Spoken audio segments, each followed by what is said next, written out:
There is a version of you that exists only in the space between what happens to you and what you do next. That space is small. Sometimes it lasts a second. Sometimes it lasts less than that. But everything you have ever regretted, every relationship you have damaged, every opportunity you have lost, every version of yourself you are ashamed of, was born in that space, because you let something else fill it instead of you. You let the anger fill it. You let the fear fill it. You let the panic, the jealousy, the humiliation, the grief fill it, and you became a passenger in your own life for exactly as long as it took that emotion to burn itself out. And then, when it was over, when the damage was done, the real you came back, looked around, and had to clean up the mess that the emotional version of you left behind. This is not weakness. This is not a character flaw. This is biology, and it has been happening to human beings since before we had language to describe it. But here is what almost nobody tells you: that space between trigger and reaction, the one that feels like it disappears the moment you need it most, can be trained. It can be widened. It can be claimed. And the people who seem unshakable, the ones who stay calm while everyone else is losing their mind, the ones who respond instead of react, are not wired differently than you.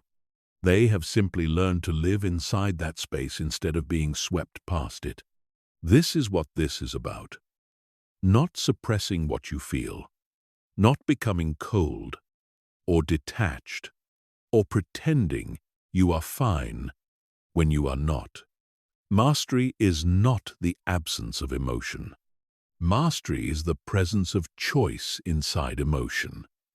It is the difference between a wave crashing over you and a wave you learn to surf. Both are powerful. Only one destroys you. By the end of this, you will understand exactly why your emotions hijack you the way they do, what is actually happening inside your brain and body in those moments. And more importantly, you will have a complete, practical system for taking back control.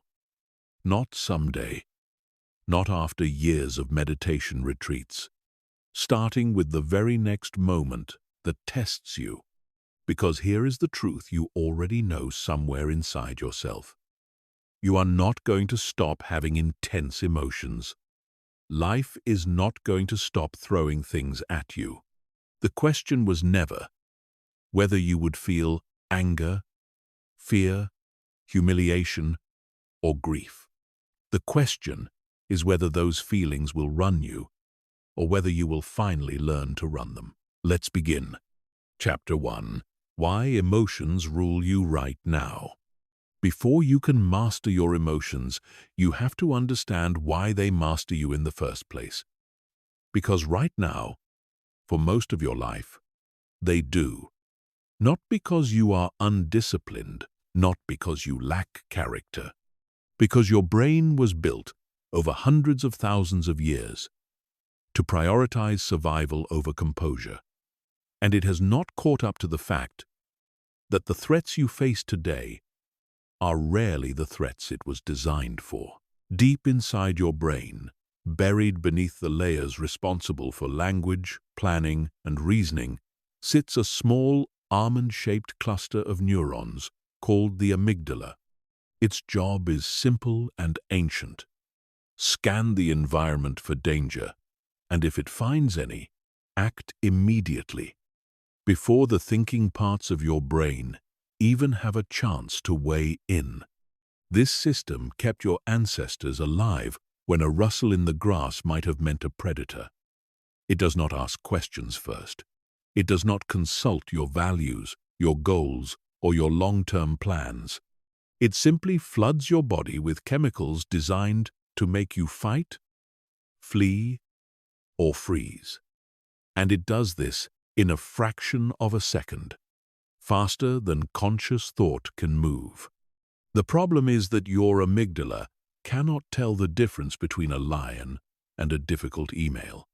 It cannot tell the difference between a genuine threat to your life and a comment from a stranger online, a raised voice from someone you love, a mistake at work that dents your pride. To that ancient part of your brain, all of these register the same way. Danger, danger, danger. And so it responds the same way it always has, by hijacking your body before your rational mind is even in the room. This is what neuroscientists call an amygdala hijack. And once you understand it, you will start to recognize it everywhere in your own life.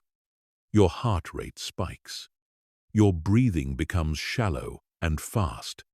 Blood is redirected away from your digestive system and toward your muscles, preparing you to physically fight or run. Your vision can narrow. Your hearing can change. And critically, blood flow to your prefrontal cortex, the part of your brain responsible for reasoning, impulse control, and long-term thinking, actually decreases. You are, quite literally, becoming less intelligent in the moments you most need to be wise. This is why you have said things in anger that you would never say calm. This is why you have made decisions in fear that you would never make with a clear head. It is not that those decisions reflect who you really are. It is that in those moments, the part of you capable of reflecting anything at all had been temporarily taken offline by a system designed for a world that no longer exists in the way it once did. Understanding this changes everything, because it moves the problem from a question of character to a question of mechanism. You are not broken. You are running ancient software on a modern operating system. And that software was never updated to distinguish between a predator and a passive-aggressive text message. Once you see it this way, the shame starts to lift, and something more useful takes its place: curiosity and the beginning of control. Here is the second piece of the puzzle, and it matters just as much as the first. Every time you go through an emotional hijack and let it run the show, you are not just having a bad moment. You are reinforcing a neural pathway. The brain operates on a simple principle: neurons that fire together, wire together. Every time anger leads to yelling, every time anxiety leads to avoidance, every time humiliation leads to lashing out, you are strengthening the connection between that trigger and that response. You are training your brain, without meaning to keep doing exactly what you wish it would stop doing. This is why old patterns feel so hard to break. It is not because you are weak. It is because you have unknowingly been practicing them, sometimes for decades. But this cuts both ways. And this is where your power begins. If repetition built these automatic reactions, repetition can also rebuild new ones. Every single time you catch yourself in that gap between trigger and reaction, even if you only manage to slow down for a single breath before you respond, you are weakening the old pathway and building a new one. You are, quite literally, rewiring your own brain, one moment of awareness at a time. This is not metaphorical. This is how neuroplasticity works. The brain you have today is not fixed. It is a living, adapting structure, shaped by what you practice. And starting right now, you are going to start practicing something different. There is one more thing you need to understand before we move forward. because it will save you from a trap that catches almost everyone who tries to work on this. The goal is not to stop the amygdala from firing. You cannot do that, and you would not want to if you could, because that system also protects you from real danger and connects you to real joy, real love, real meaning. The goal is not to eliminate the alarm. The goal is to change what happens after the alarm goes off. The lion is not the enemy. Losing yourself the moment you hear it roar, that is the enemy. And that is something you can absolutely change. Think about the last time you were hijacked in this way. And I want you to actually think about it. Not just skim past the idea. Maybe it was a conversation that escalated faster than you meant it to. Maybe it was a wave of panic before a decision that, in hindsight, was not nearly as dangerous as it felt in the moment. Notice that in the aftermath, once the chemical storm had passed and blood flow had returned to your prefrontal cortex, you almost certainly saw the situation differently. You may have felt embarrassed by how you handled it. You may have thought, that is not who I am. That is not how I wanted to respond. This gap between the person who reacted and the person who later evaluated that reaction with clearer eyes is the exact gap we are going to close throughout the rest of this. Not by eliminating the hijack, which is not possible, but by shrinking the distance between the you who reacts and the you who reflects, until eventually they become close enough to be the same person most of the time, in most moments that matter. It also helps to understand why some triggers feel disproportionately intense compared to the actual situation in front of you. Very often, a present moment trigger is not really about the present moment at all. It is about every similar moment that came before it, stacked invisibly underneath the current one. A raised voice from a partner might trigger a reaction far bigger than the specific comment deserves, because your nervous system is not only responding to this one sentence, it is responding to every time raised voices meant danger earlier in your life, going all the way back to childhood in many cases. This is why some triggers make you feel like you have gone from zero to fully overwhelmed in a heartbeat, with seemingly no proportion between the size of the event and the size of your reaction. You are not overreacting to the sentence in front of you. You are reacting to every sentence like it that came before, all landing on you at once. Understanding this does not excuse harmful behavior, but it does explain it. And understanding is the first ingredient of change, because you cannot recalibrate a response you do not understand the true size of. Chapter 2. The Mastery Mindset Shift. If you take nothing else, take this. Emotional mastery is not the same thing as emotional suppression, and confusing the two will not just slow your progress, it will actively work against you and cause damage you will have to repair later. This distinction is so important that we need to sit with it before we go any further, because almost every wrong turn people take on this path starts with getting this one thing backwards. Suppression is when you push a feeling down, refuse to acknowledge it, and act as though it does not exist. It looks like control from the outside. The person seems calm. Nothing shows on their face. But inside, the emotion has not gone anywhere. It has simply been denied a voice. And emotions that are denied a voice do not disappear. They go underground, and they resurface later, usually at a worse time, in a worse way, often aimed at the wrong target. The colleague who never says anything is difficult until they explode over something small. The partner who insists they are fine right up until the resentment leaks out sideways in sarcasm and distance. The person who buries grief under constant busyness until it finds them anyway. In their sleep, in their health, in a moment they least expect. Suppression is not strength. It is delayed cost with interest. Mastery is something else entirely. Mastery means you feel the full weight of the emotion.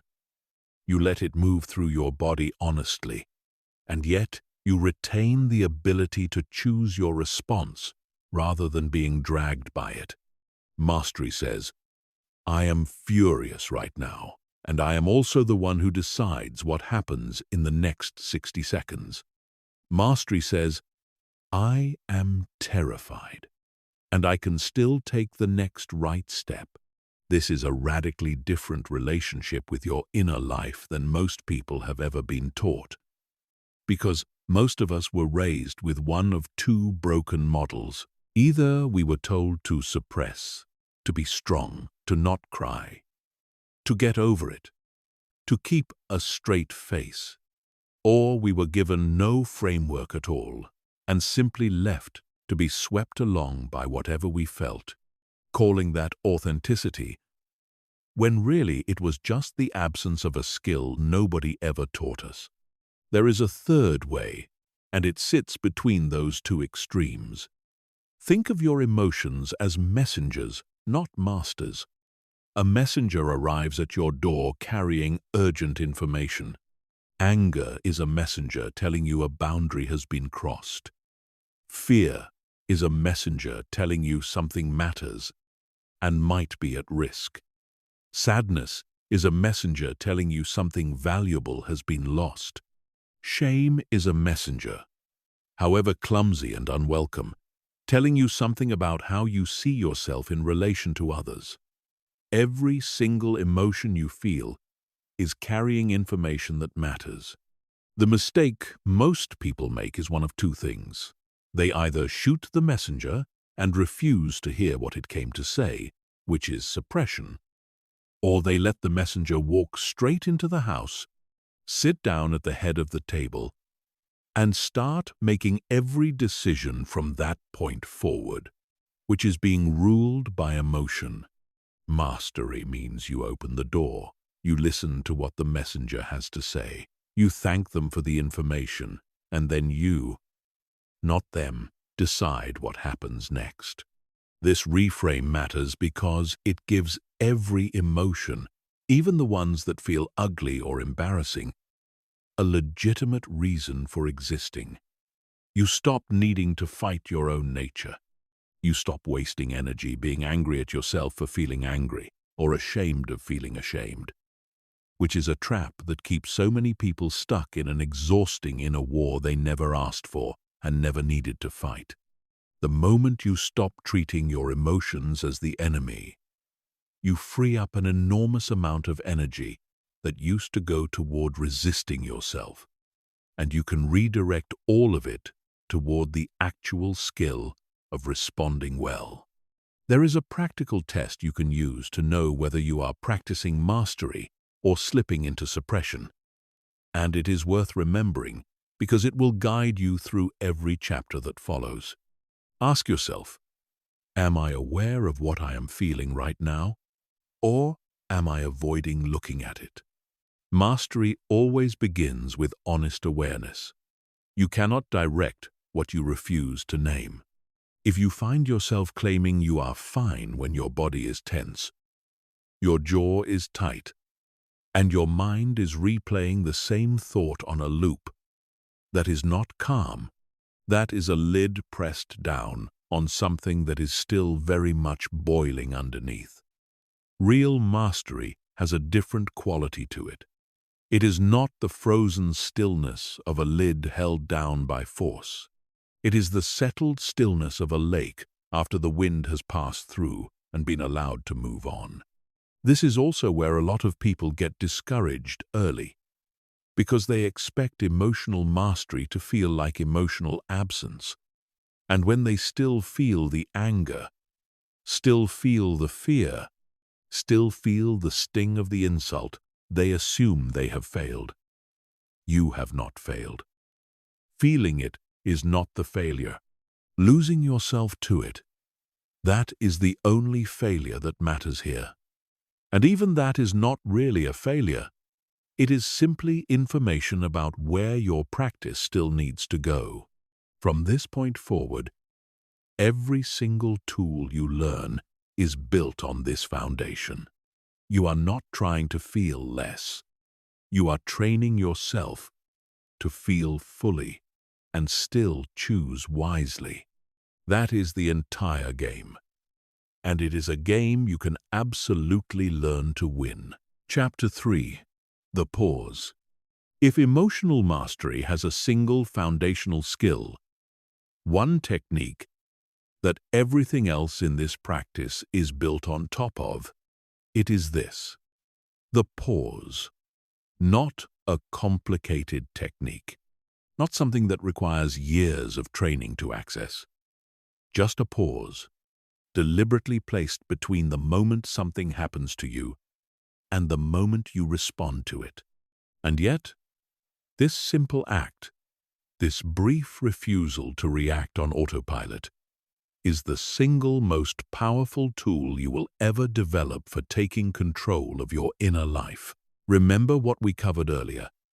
In the middle of an emotional hijack, your prefrontal cortex, the reasoning, deciding, choosing part of your brain, goes quiet, while the older, faster, more reactive parts of your brain take over.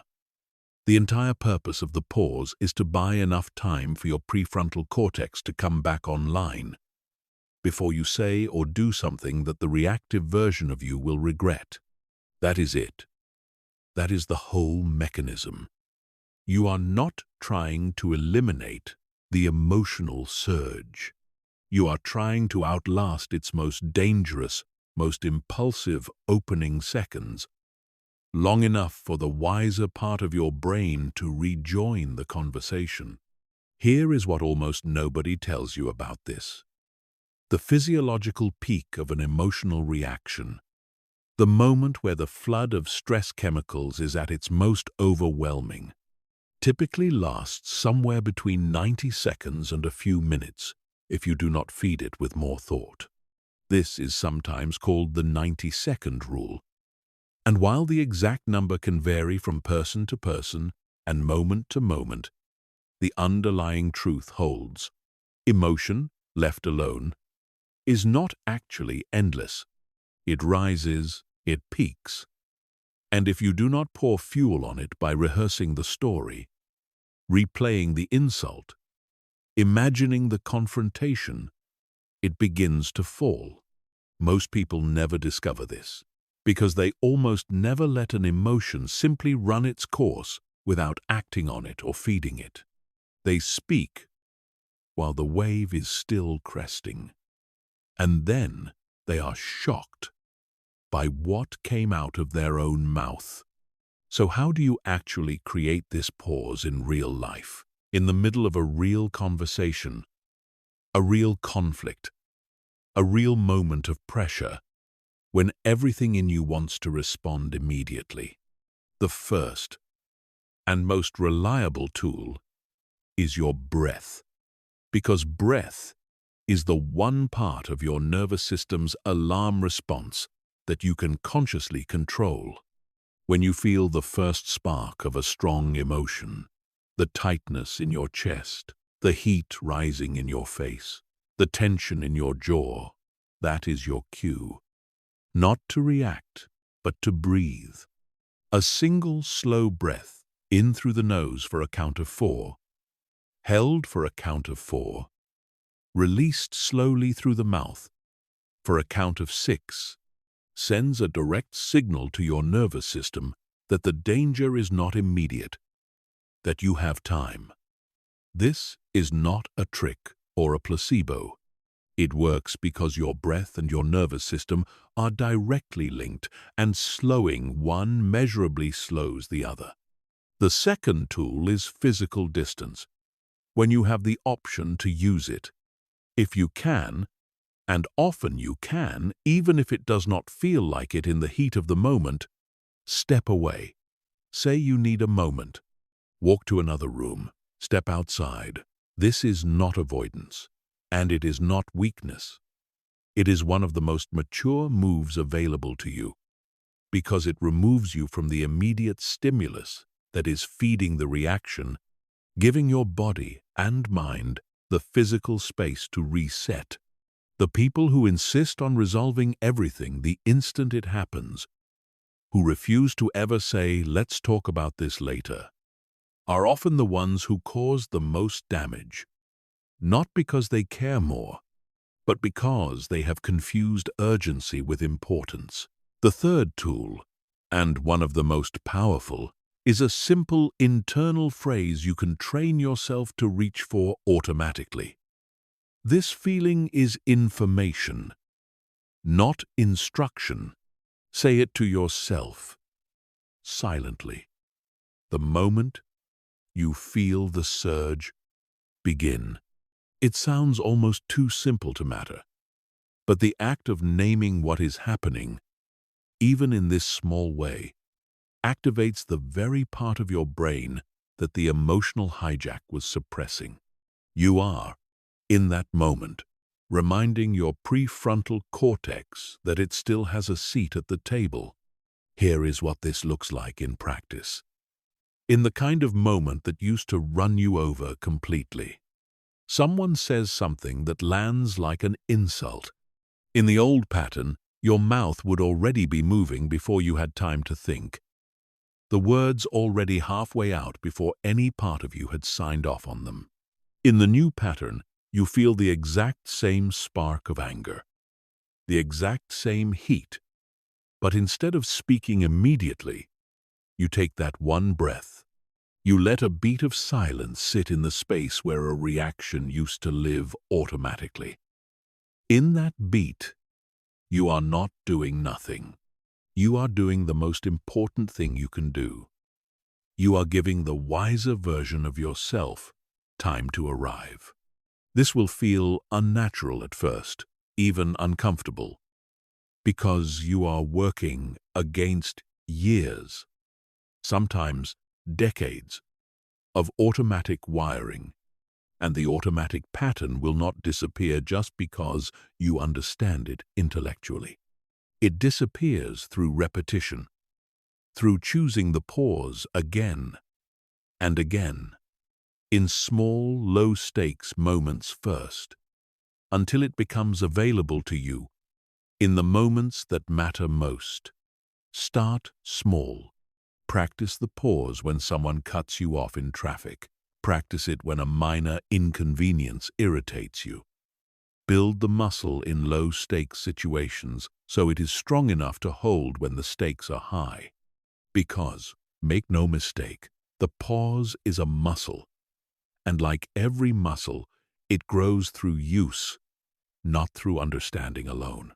There is a specific kind of resistance you will run into as you practice this, and it is worth naming ahead of time so it does not derail you when it shows up. Part of you will insist that pausing means losing, that the person who reacts instantly, who fires back immediately, is the one who wins the moment. This is one of the oldest and most convincing lies that intense emotion tells you. In the heat of it, speed feels like strength. But look honestly at your own history, and you will very likely find the opposite pattern. The moments you are proudest of, the moments where you handled something with real strength, were rarely the fastest reactions. They were the ones where you found a way to slow down just enough to respond from a place of clarity rather than combustion. Immediate reaction is not strength. It is simply speed. And speed without direction has never once been the same thing as power. It is also worth saying plainly that the pause is not about becoming passive, and it is not about letting people walk over you while you silently breathe and count to 4. This is a common fear, and a reasonable one. Because many of us learned early that staying calm meant staying quiet, meant swallowing our own needs to keep the peace. That is not what is being asked of you here. The pause does not remove your right to speak up, set a boundary, or respond with real force when real force is genuinely called for. It simply relocates the source of that response from the reactive, hijacked part of your brain to the deliberate, chosen part of your brain. You can still say the hard thing. You can still hold the boundary firmly. You can still walk away from something unacceptable. The difference is that you will be choosing to do it rather than being swept into it. And a boundary you consciously choose to hold will almost always be stronger, clearer, and more sustainable than one you stumble into out of pure emotional reflex. Chapter 4. Naming the emotion. Once you have created a pause, once you have bought yourself even a few seconds of space between what happened and how you respond, the next skill is deceptively simple, and yet it is one of the most scientifically validated tools for emotional regulation that exists. It is this: name exactly what you are feeling, as precisely as you can, in words, either silently to yourself or out loud. This might sound almost too basic to matter. Surely just saying, "I feel angry," cannot do very much on its own. But researchers who study the brain during emotional experiences have found something remarkable. The simple act of putting a feeling into words measurably reduces activity in the amygdala, the same alarm system responsible for the hijack we talked about earlier, while increasing activity in the prefrontal cortex, the part of your brain responsible for reasoned thought. This effect has a name in psychological research: affect labeling. In plain language, it means that naming a feeling begins to tame it, not eliminate it, not suppress it, but genuinely reduce its intensity and its grip on you, simply by turning it from a raw physical sensation into a piece of language your rational mind can work with. There is an intuitive reason this works, even beyond the neuroscience. When an emotion is unnamed, it tends to feel enormous, formless, and total, as though it has swallowed the whole of your experience. It is not anger. It is everything. It is the whole moment. It is you. But the instant you name it, you create separation between yourself and the feeling. "I feel humiliated" becomes a sentence about something you are experiencing, rather than a total identity you have become. This distinction between "I am furious" and "I feel furious right now" seems small, but it is not small at all. One statement fuses you with the emotion completely. The other creates just enough distance for you to remember that you are the one having the experience, not the experience itself. Here is how to actually practice this in a way that goes beyond the surface level and gives you real power over what you are feeling. Most people, when they try to name an emotion, reach for the closest, most obvious word available: mad, sad, stressed, upset. These words are not wrong, but they are blunt instruments. And blunt instruments give you limited leverage. The real skill lies in getting specific. Instead of mad, is it frustration? Is it resentment? Is it humiliation? Is it betrayal? Is it a sense of being disrespected? Instead of sad, is it grief? Is it disappointment? Is it loneliness? Is it a sense of loss for something you never even had the chance to have?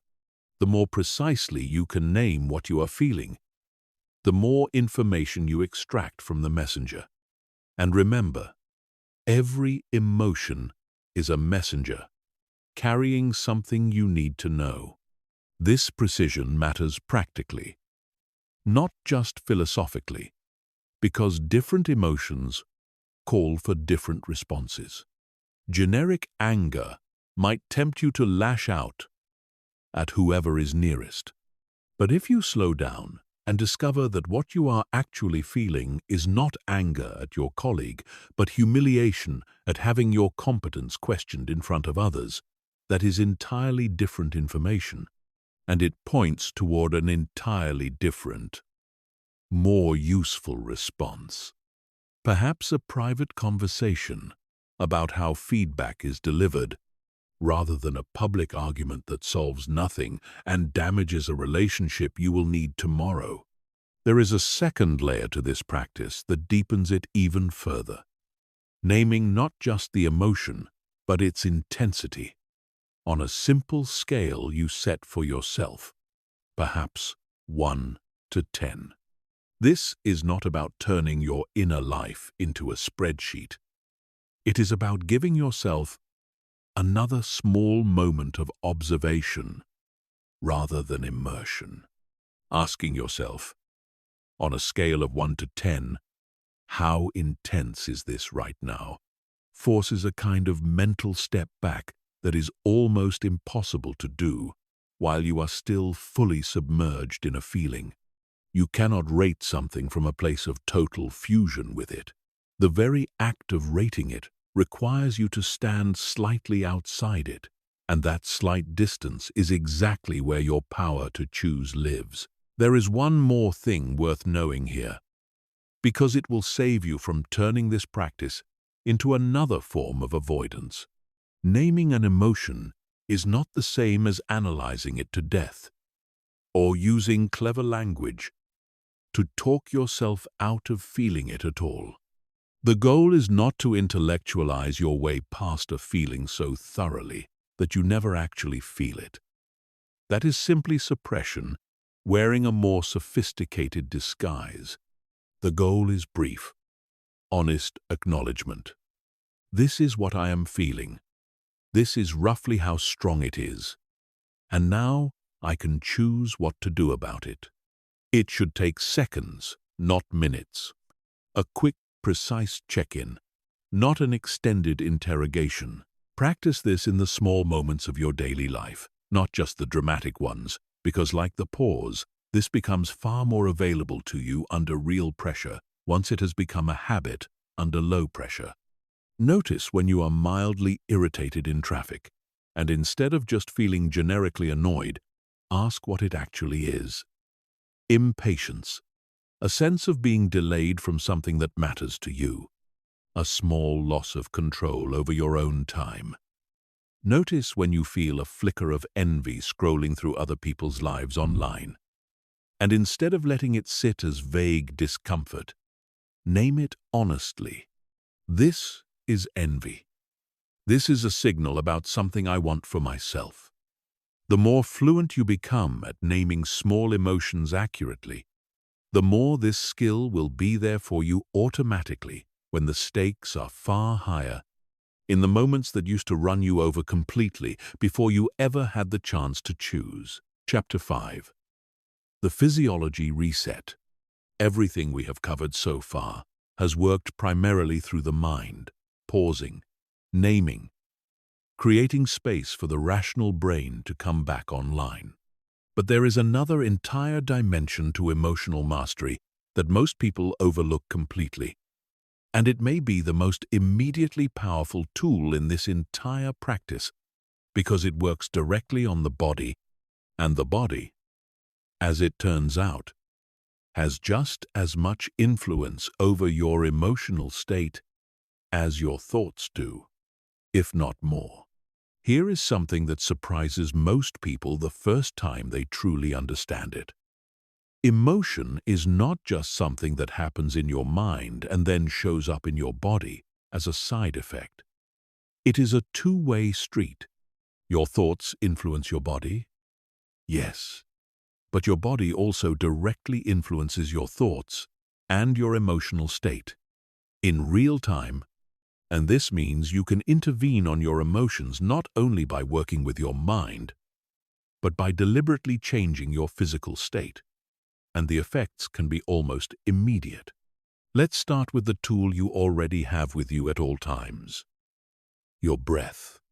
We touched on breathing briefly when we discussed the pause, but its role here goes much deeper, because breath is not just a way to buy time.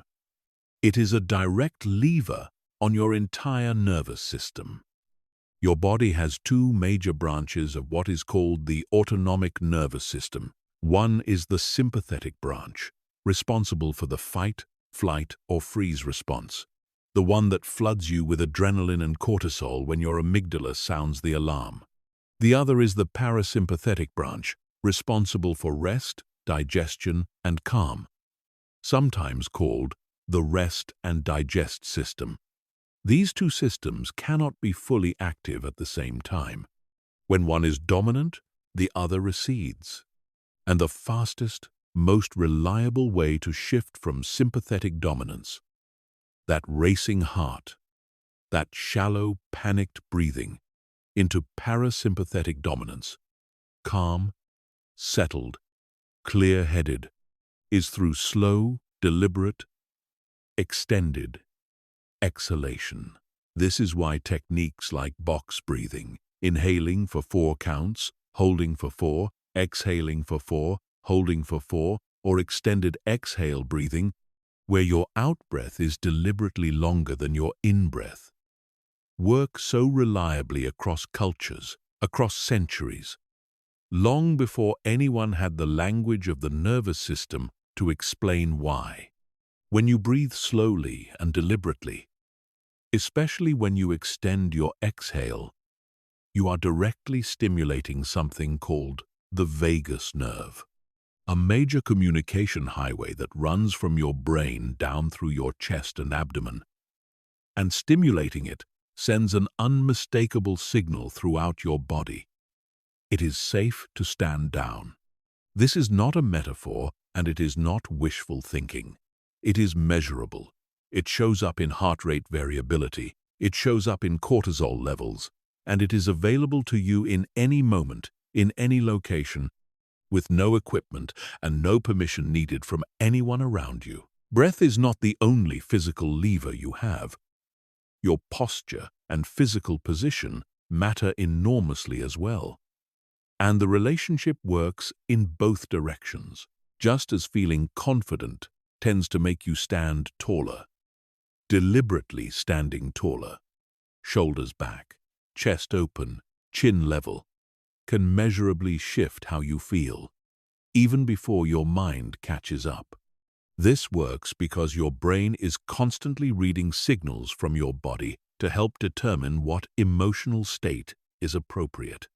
A body curled inward, shoulders hunched, chest collapsed, sends signals associated with threat and defeat. A body that is open, grounded, and upright sends an entirely different set of signals. And in moments of high emotional intensity, deliberately adjusting your physical posture, even slightly, can begin to shift your internal state before you have said a single calming word to yourself.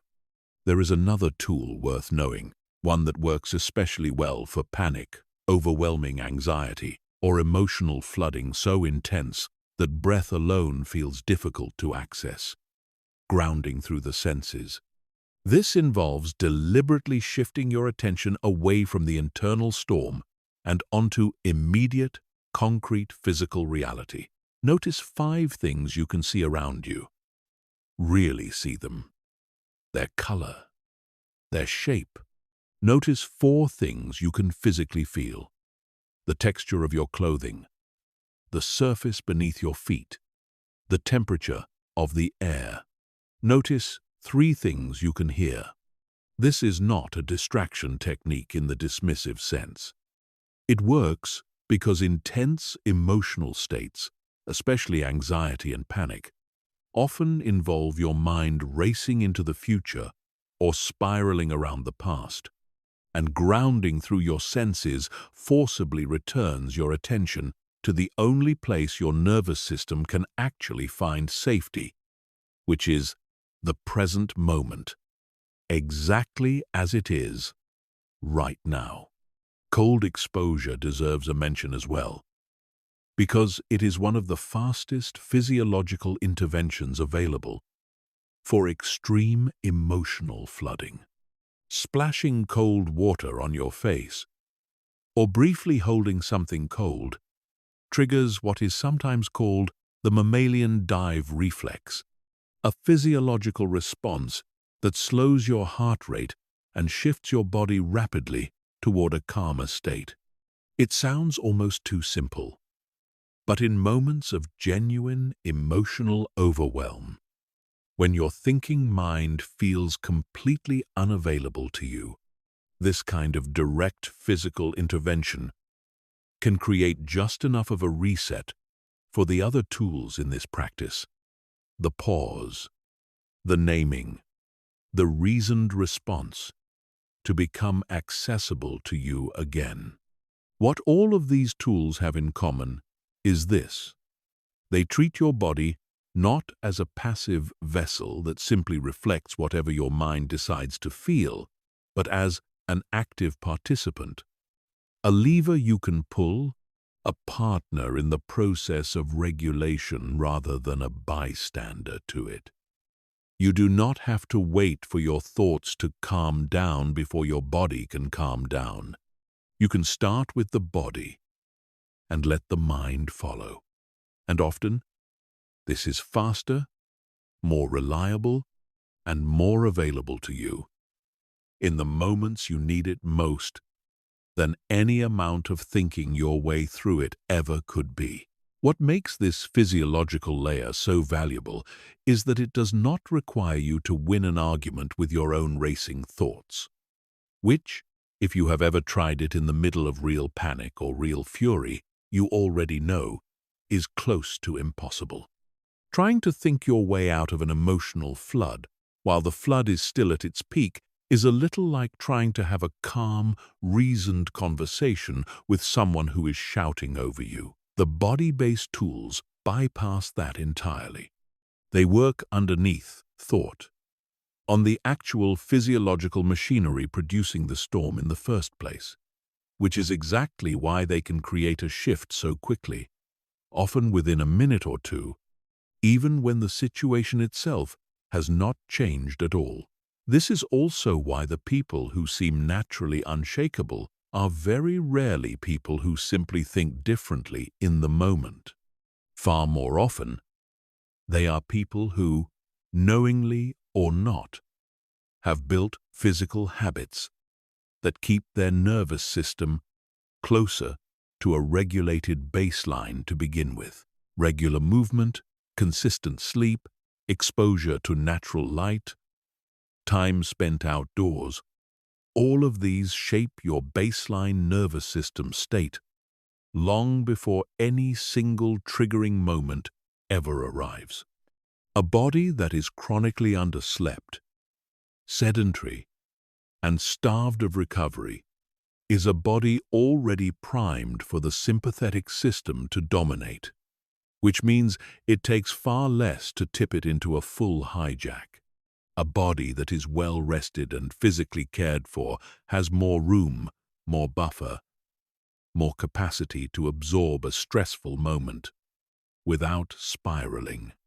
In this sense, mastering your emotions is not only something you practice in the acute moment of a trigger, it is something you are quietly building or quietly undermining in every choice you make about how you treat your body across an ordinary day. Hold on to these tools, because they are going to matter enormously as we move forward into the chapters that follow, where we will take everything covered here: the pause, the naming, the physiological reset, and begin applying them to the deeper, more entrenched patterns underneath your emotional reactions. the stories you tell yourself in the moment, the specific triggers unique to your own history, and what it actually takes to hold your ground when the pressure is at its highest and everything in you wants to fall back into the old, automatic way of responding. Chapter 6. Rewriting the story you tell yourself. Every emotion you feel is preceded by a thought. Even when that thought moves so fast, you never consciously notice it happening. Something occurs, and in the space of a heartbeat, your mind assigns it a meaning, tells a small, instant story about what it means. And it is that story, not the raw event itself, that produces the emotional wave that follows. This is one of the most important truths in this entire practice, because it means the event happening in front of you is only ever half the equation.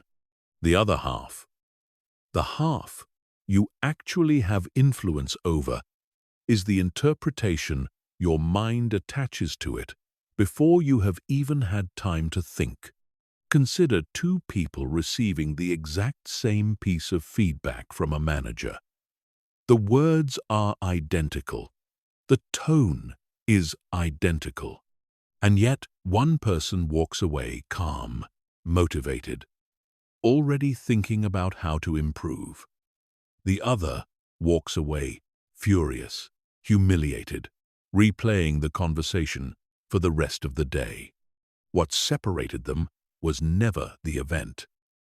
It was the story each of them told themselves about what the event meant. One heard, "This is useful information that will help me grow." The other heard, "This is proof that I am not good enough, that I am about to lose everything I have worked for." Same words, same room, completely different emotional outcome, because completely different internal narration. This is not a new idea. It has appeared, in one form or another, across nearly every serious tradition of psychology and philosophy for thousands of years. It is not the event that disturbs us, but our judgment about the event. What is new, or at least newly practical, is understanding that this narration is not fixed, and it is not something that simply happens to you against your will. It can be noticed, examined, and in many cases, deliberately rewritten. And this rewriting is one of the most powerful tools available to anyone serious about mastering their emotional life. The challenge is that these stories usually run so automatically, so far beneath conscious awareness, that most people never even realize a story is being told at all. They believe they are simply reacting to reality as it is. Someone was late to meet you, and you feel a surge of hurt, and it feels like the hurt is a direct, unavoidable, purely rational response to the lateness itself. But notice, the lateness itself is neutral. It is simply a fact. This person arrived after the time you agreed on. The hurt comes from the story layered on top of that fact. Perhaps the story is, "They do not respect my time," or "I am not a priority to them," or "This always happens to me. No one ever takes me seriously." None of these stories are stated out loud. They run silently, instantly, and they are what actually produces the emotional charge you feel, far more than the bare fact of the lateness itself.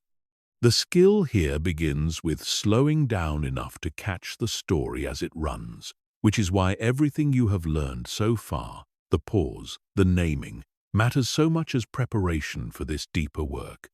Once you have paused, and once you have named the emotion honestly, the next question becomes, what am I telling myself right now about what this means? Not what happened.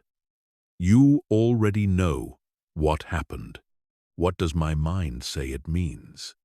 This question alone, asked honestly and specifically, will surface stories you did not even realize you were carrying, and many of them, once brought into the light, will not hold up nearly as well as they seemed to in the shadows of automatic reaction. Once you have identified the story, the next step is to interrogate it, not harshly, not as an act of self-criticism, but with the curious, almost detective-like question: is this story actually true? Or is it simply the most familiar explanation my mind reaches for? Often you will find that the story you have been telling yourself is not the only possible explanation for what happened, and frequently it is not even the most likely one. The friend who did not reply to your message might not be avoiding you. They might simply be overwhelmed with something in their own life that has nothing to do with you at all. The critical comment from a colleague might not be an attack on your competence. It might be clumsy delivery from someone who is themselves under enormous pressure and did not think carefully about how their words would land. This does not mean you should always assume the most generous possible interpretation, no matter what. That would be its own kind of dishonesty. It means you should recognize that your first story is a guess, not a verified fact. And treating a guess as certain truth is exactly what turns a manageable moment into an emotional flood. There is a specific reframing practice worth building into your regular routine, because like everything else in this system, it becomes far more available under real pressure once it has become familiar under low pressure. When you notice a strong emotional reaction, ask yourself 3 questions in sequence. First, what is the story I am telling myself right now? Be specific. Put it into words, even if only in your own mind. Second, what evidence actually supports this story? And what evidence, if you are honest, contradicts it or leaves room for another explanation? Third, what is a more balanced, more accurate way to understand this situation? One that takes the facts seriously, without adding unnecessary catastrophe or unfounded conclusions on top of them. This is not about lying to yourself or forcing false positivity onto a genuinely difficult situation. It is about separating what actually happened from what your mind, often shaped by old wounds and old patterns, immediately assumed it meant. This practice will also reveal something important over time. Certain stories will start to repeat themselves across completely different situations. And when you notice this pattern, pay very close attention, because it is showing you something significant about your own history. If you consistently interpret neutral or ambiguous situations as evidence that you are being disrespected or unwanted or not good enough, this is rarely a series of unrelated coincidences.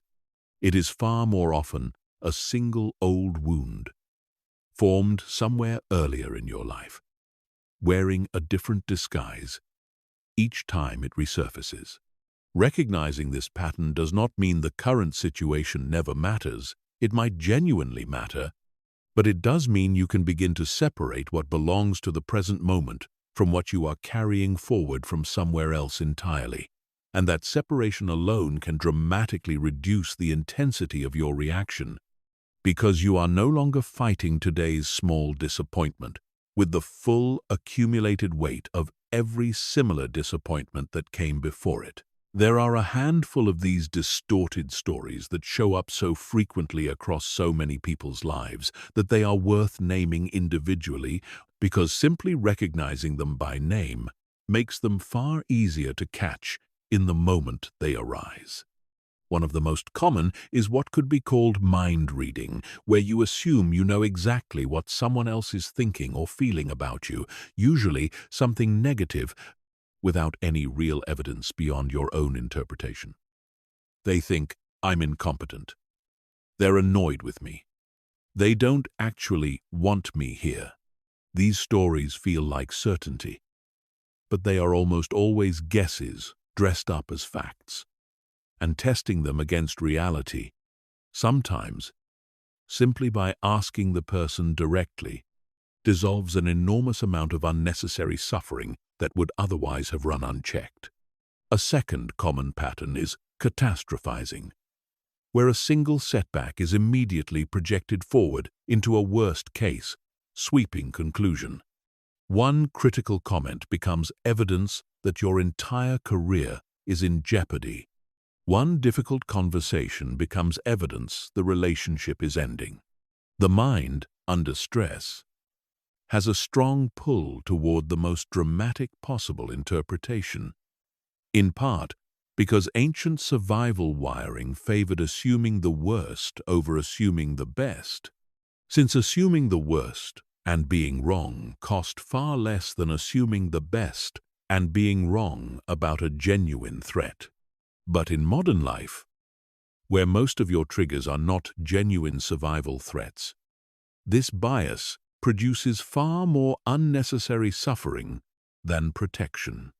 When you notice a catastrophic story taking shape, it is worth deliberately asking, what is the most likely outcome here? Not the worst possible one, and not the best possible one either, simply the most realistic one, based on everything you actually know. A third pattern worth naming is all-or-nothing thinking, where a situation is compressed into two extreme categories, with no room for anything in between. Either I am a good parent or a terrible one. Either this relationship is perfect or it is failing. Either I handled that flawlessly or I completely blew it.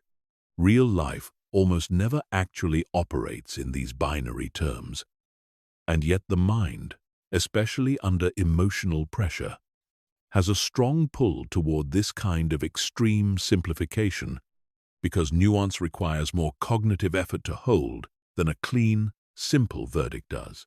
Practicing the deliberate insertion of middle ground back into your thinking. This was a hard moment, and it does not erase everything good that came before it, is a small act that repeated consistently meaningfully softens the intensity of many emotional reactions over time. Chapter 7.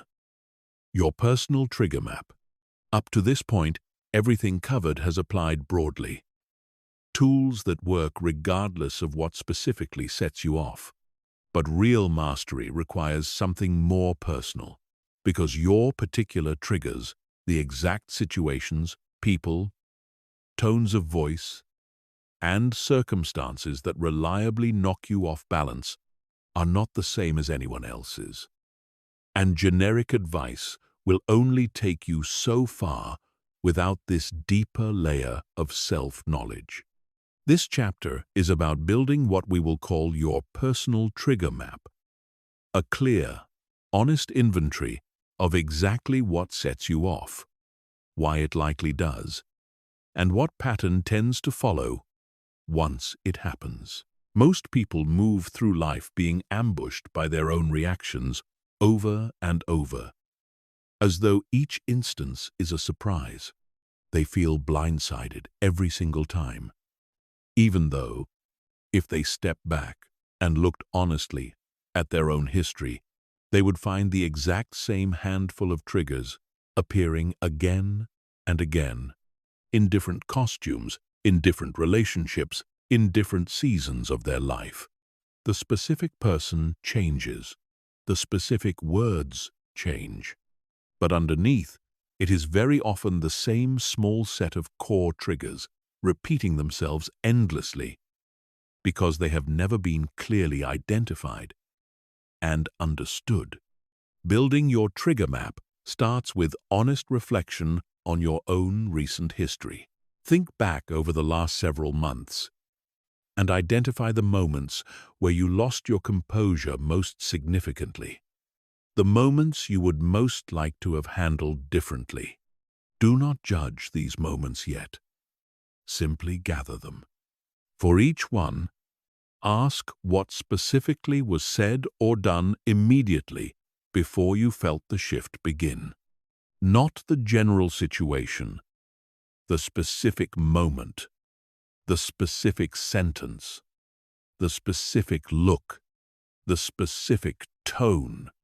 This precision matters enormously because vague identification produces vague awareness, while precise identification produces genuine, usable insight. Once you have gathered several of these moments, look for patterns across them. Very often, people discover that their triggers cluster around a small number of core themes, even when the surface situations look completely different. Some of the most common categories include feeling disrespected or dismissed, feeling controlled or having your autonomy threatened, feeling excluded or unwanted, feeling incompetent or exposed as inadequate, feeling unheard or unseen, and feeling that your safety, whether physical, financial, or emotional, is under threat. Notice which of these themes appears most frequently in your own list. This is not an accident.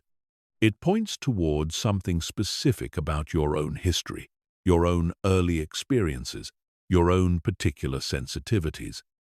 And once you know your specific theme, you gain an enormous advantage because you can begin to recognize it approaching before it fully arrives, rather than only recognizing it after it has already taken hold of you.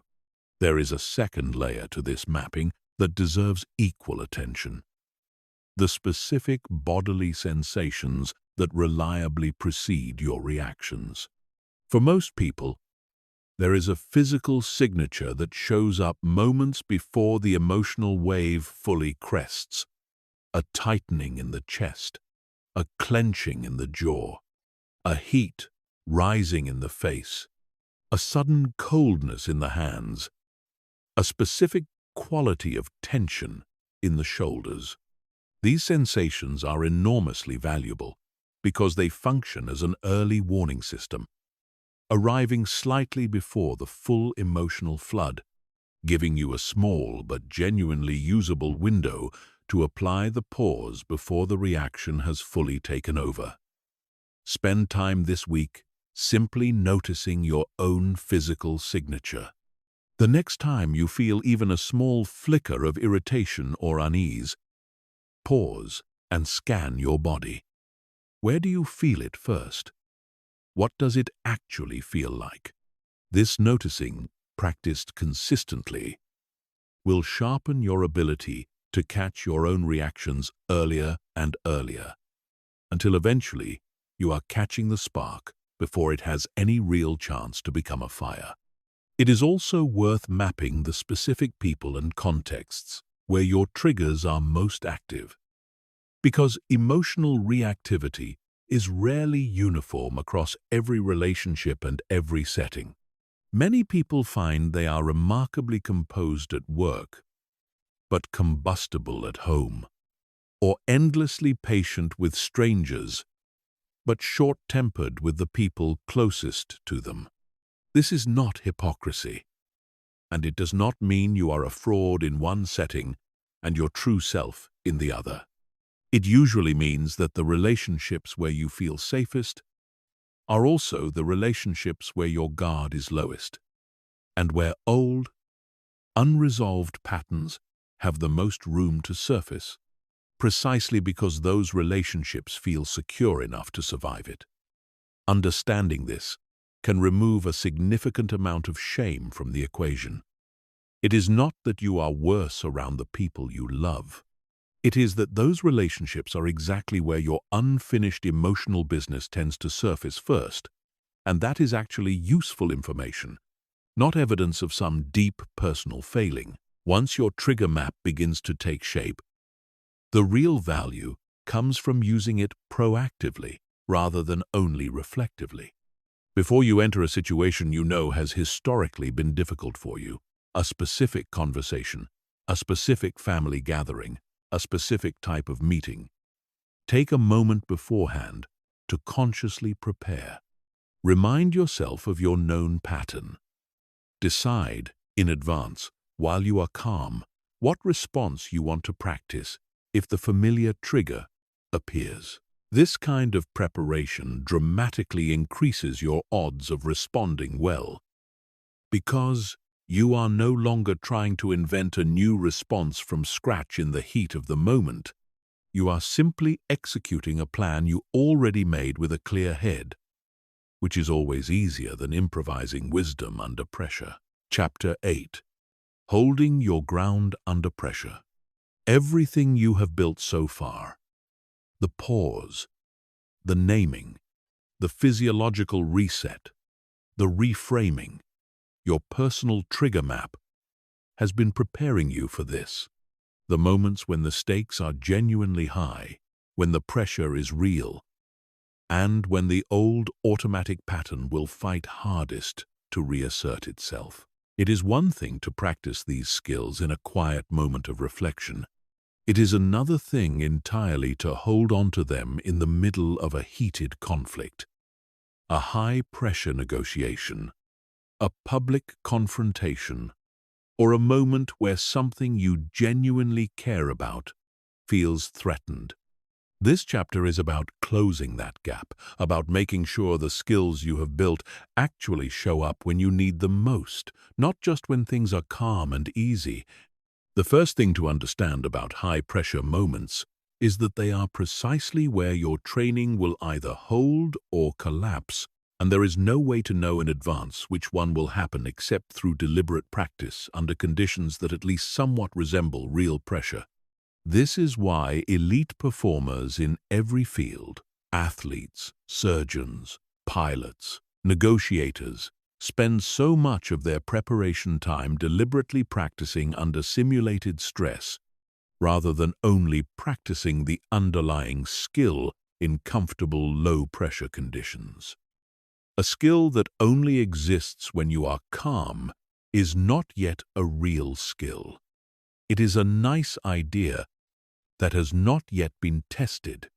The goal, from here forward, is to take everything you have learned and begin testing it, deliberately and gradually, under conditions of increasing real pressure, so that it becomes genuinely reliable rather than merely theoretical.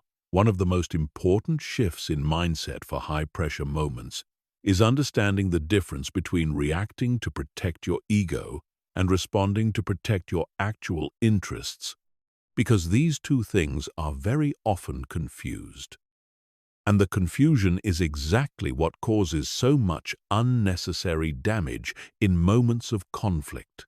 When someone challenges you, criticizes you, or opposes you, there is almost always an immediate pull to protect how you look, to win the exchange, to avoid appearing weak or wrong in front of whoever is watching. This pull feels urgent and important in the moment, but it is very often disconnected from what actually serves your real longer-term interests. Before responding in a high-stakes moment, it is worth asking yourself a direct question. Am I about to speak in order to protect my ego, or in order to protect what actually matters here? These are sometimes the same thing, but far more often than people realize, they are not. And the answer to this question alone can prevent an enormous amount of damage that would otherwise be difficult to undo. Silence is one of the most underused tools available to you in high-pressure moments. And it deserves specific attention here because it runs directly against nearly everyone's instinct. In the middle of conflict, there is an almost overwhelming pull to fill every silence, to respond immediately to every accusation, to correct every misstatement the instant it is spoken. But silence, held deliberately rather than out of fear, communicates something that words very often cannot: composure, confidence, and control. A pause before responding to a provocation does not signal weakness. whatever the anxious part of your mind insists in the moment. It signals that you are not being controlled by the provocation, and this alone often changes the entire dynamic of a difficult exchange, sometimes causing the other person to reconsider their own approach without you needing to say a single word. There is also enormous power in a specific kind of honest, low reactivity language that keeps you grounded even in the middle of real conflict. Rather than responding to an accusation or attack with an equally forceful counter-accusation, which almost always escalates the situation further, try responding with clear, calm, factual statements about your own experience and position. I hear that you're frustrated, and I want to understand what's actually going on here. This is not about being passive or refusing to stand your ground. It is a very different kind of strength, one that does not need to match aggression with aggression in order to remain firm. Firmness and calm are not opposites. Some of the most immovable, unshakable positions in any negotiation or conflict are held by people who never once raise their voice, because their composure itself becomes a form of authority that shouting can never quite achieve. It is also worth preparing specifically for the moments when you know, in advance, that pressure is coming, because anticipated pressure is far easier to navigate than pressure that catches you completely by surprise. Before a difficult conversation you know is approaching, take a few minutes to run through what we covered in the trigger chapter. What is likely to trigger you, specifically in this conversation? What has triggered you in similar conversations before? What physical sensations you are likely to notice first? And what response you want to practice if that familiar spark appears?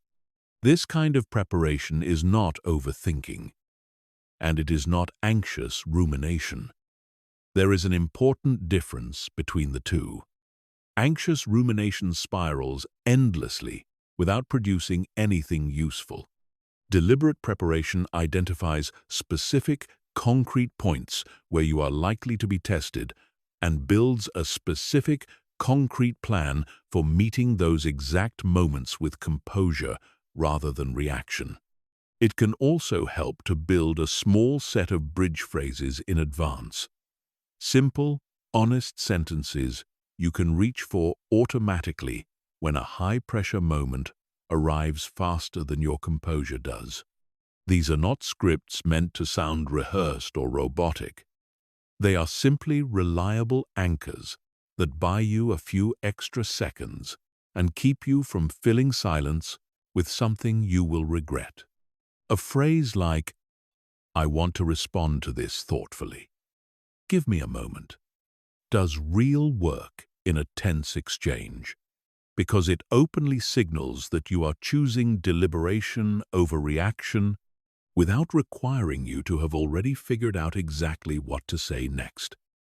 A phrase like, "Help me understand what you mean by that," shifts a charged moment toward genuine clarification rather than assumption, and very often reveals that the situation was never quite what your first interpretation assumed. Having 2 or 3 of these ready in advance, rehearsed enough that they come to mind without effort, means you are never standing completely empty-handed in the exact moment you need them most. It is also worth understanding what pressure does to your sense of time, because this distortion itself is part of what makes high-stakes moments so difficult to navigate well. Under real stress, moments that objectively last only a few seconds can feel enormous, urgent, as though an immediate response is absolutely required right now. This instant, or something irreversible will happen. This felt urgency is almost always exaggerated.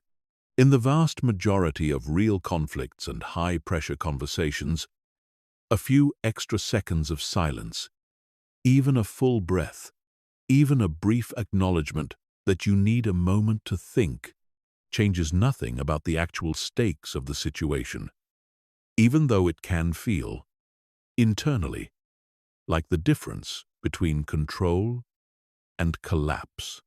Recognizing this distortion for what it is, a trick of the nervous system rather than an accurate read of the actual time available to you, makes it considerably easier to claim the extra seconds you need without believing you are failing simply by taking them. Finally, understand that holding your ground under pressure does not mean performing perfect calm, no matter what. There will be moments, especially early in this practice, where the old pattern wins anyway, where you say something you wish you had not, where the pause does not come quickly enough, where the wave overtakes you before you can apply any of what you have learned here. This is not evidence that the practice has failed. It is evidence that you are human, practicing a skill that took your entire life up to this point to unlearn in the wrong direction. And that will take real, sustained time to rebuild in a better one. What matters is not a perfect record. What matters is the trend, the gradual widening of that gap between trigger and reaction, the gradual increase in how often you catch yourself before the old pattern fully takes over, and that trend, tracked honestly over months rather than days, is where the real transformation actually lives. Chapter 9. The Practice That Never Stops. Every tool covered so far works, but none of them work automatically. And none of them work permanently on the strength of having simply been learned once. Emotional mastery is not a certificate you earn and then carry with you forever afterward. Immune to slipping. It is closer to physical fitness, a capacity that must be actively maintained, that strengthens with consistent practice and quietly erodes with neglect. This chapter is about building the ongoing, sustainable system that keeps these skills sharp for the rest of your life. Rather than treating everything covered so far as a one-time fix you apply once and then forget. The single most important shift here is understanding that emotional regulation is not something you should only think about in the middle of a crisis. Waiting until you are already flooded, already deep in a difficult moment, to try applying a skill for the very first time is setting yourself up for a much harder task than necessary. This is exactly like trying to learn to swim for the first time while already drowning. The skills that actually hold under real pressure are the ones that have already been rehearsed, repeatedly, in calm conditions, until they are available almost automatically. This means your daily practice matters just as much, arguably more, than what you do in any single dramatic moment. Build a small, consistent daily check-in with yourself, ideally at a time that is easy to remember, perhaps in the morning before your day begins, or in the evening as it winds down. This does not need to be long or elaborate. A few honest minutes are enough. Ask yourself simply, what have I been feeling today?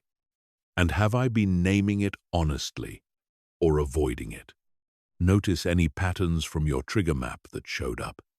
Notice any moments where you successfully paused and acknowledge them, because acknowledging small wins is what makes the larger pattern stick over time. Notice any moments where the old automatic response won instead, and instead of criticizing yourself harshly for it, simply ask, without judgment, what I might do differently next time a similar moment appears. This consistent, low-pressure reflection is what keeps the entire system alive and improving, rather than fading quietly back into old patterns the moment your initial motivation cools. Physical maintenance deserves a permanent place in this ongoing practice as well, because, as covered earlier, your baseline nervous system state is shaped enormously by how you treat your body across ordinary days, not only in acute moments of crisis. Consistent sleep is perhaps the single most underrated factor in emotional regulation that exists. A body that is chronically sleep-deprived has a measurably lower threshold for emotional hijacking, meaning smaller and smaller triggers become capable of producing full-blown reactions. Regular movement, even simple daily walking, helps regulate the same stress hormones responsible for emotional flooding. Time spent in nature, exposure to natural light, and consistent hydration all play a real, measurable role in how resilient your nervous system remains under pressure. None of this is about achieving some perfect wellness routine. It is about recognizing that your capacity for emotional mastery is not separate from your physical life. It is built directly on top of it. There is also enormous value in deliberately seeking out small, low-stakes opportunities to practice discomfort. Because a nervous system that never encounters any friction at all tends to become increasingly fragile, reacting strongly to even minor discomforts simply because it has had so little practice tolerating them. This does not mean seeking out unnecessary suffering. It means not automatically avoiding every small discomfort that arises naturally in ordinary life. Sit with mild boredom instead of immediately reaching for a distraction. Tolerate a moment of mild social awkwardness instead of rushing to smooth it over. Allow yourself to feel a flicker of disappointment fully, rather than immediately numbing it with food, scrolling, or busyness. Each of these small moments of tolerated discomfort is quietly training your capacity to handle larger discomforts later. In exactly the same way that lifting a manageable weight repeatedly builds the strength eventually needed to lift something far heavier. Community and accountability also matter more than most people expect in sustaining this practice over the long run. It is far easier to maintain a difficult habit when you are not relying purely on your own memory and willpower to sustain it alone. Consider sharing what you are working on with someone you trust. Someone who can gently notice with you when old patterns resurface, and celebrate with you when new ones take hold. This is not about needing external validation for basic self-regulation. It is about recognizing that human beings are fundamentally social creatures, and that most lasting change happens more easily in connection with others than in complete isolation, however capable you might be of doing it alone. Finally, understand that this practice, by its nature, never fully concludes. There is no future point where you will have mastered this so completely that no trigger can ever reach you again. Life will keep presenting new pressures, new losses, new circumstances you have not yet learned to navigate. And each of these will, at times, test you in ways the previous chapters could not fully prepare you for. This is not a discouraging fact. It is simply an honest one, and there is real freedom hidden inside it. You do not need to wait for some future state of permanent, unshakable calm before you can consider yourself successful. Success here is not the absence of future difficulty. It is the ongoing, consistent capacity to meet whatever difficulty arrives with a little more clarity, a little more composure, and a little more choice than you had the time before. Chapter 10. When mastery slips. No matter how much you practice everything covered so far, there will be moments where it does not work, where the old pattern wins completely, where you say the thing you wish you had not said, where you make the decision you would not have made with a clear head, where all of your preparation seems to simply evaporate in the heat of a single, overwhelming moment. This chapter exists because how you respond to these moments of failure matters just as much as how you respond to the triggers themselves.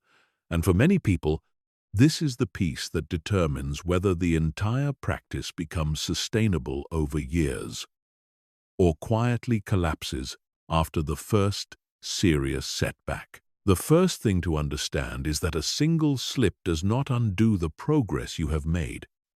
No matter how large or embarrassing it feels, in the moment it happens. This seems obvious, stated plainly. And yet, in the actual aftermath of losing your composure, it rarely feels obvious at all.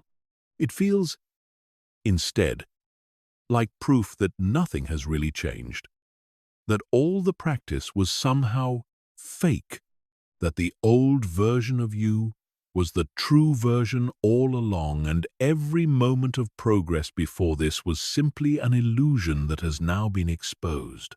This reaction, understandable as it is not accurate, and believing it will cause far more damage than the original slip itself, because it tends to trigger exactly the kind of harsh self-judgment that makes people abandon a genuinely valuable practice entirely, right at the moment they most need to continue it. There is an important distinction worth making here between guilt and shame, because they are often confused and they lead to very different outcomes. Guilt says, I did something that did not align with my values, and I want to repair it and do better. Shame says, I am fundamentally the kind of person who does this. There is something wrong with me at the core. Guilt, held honestly, is useful. It points toward repair, toward accountability, toward genuine growth. Shame, by contrast, tends to be paralyzing, and worse, it often produces exactly the behaviors it claims to be criticizing.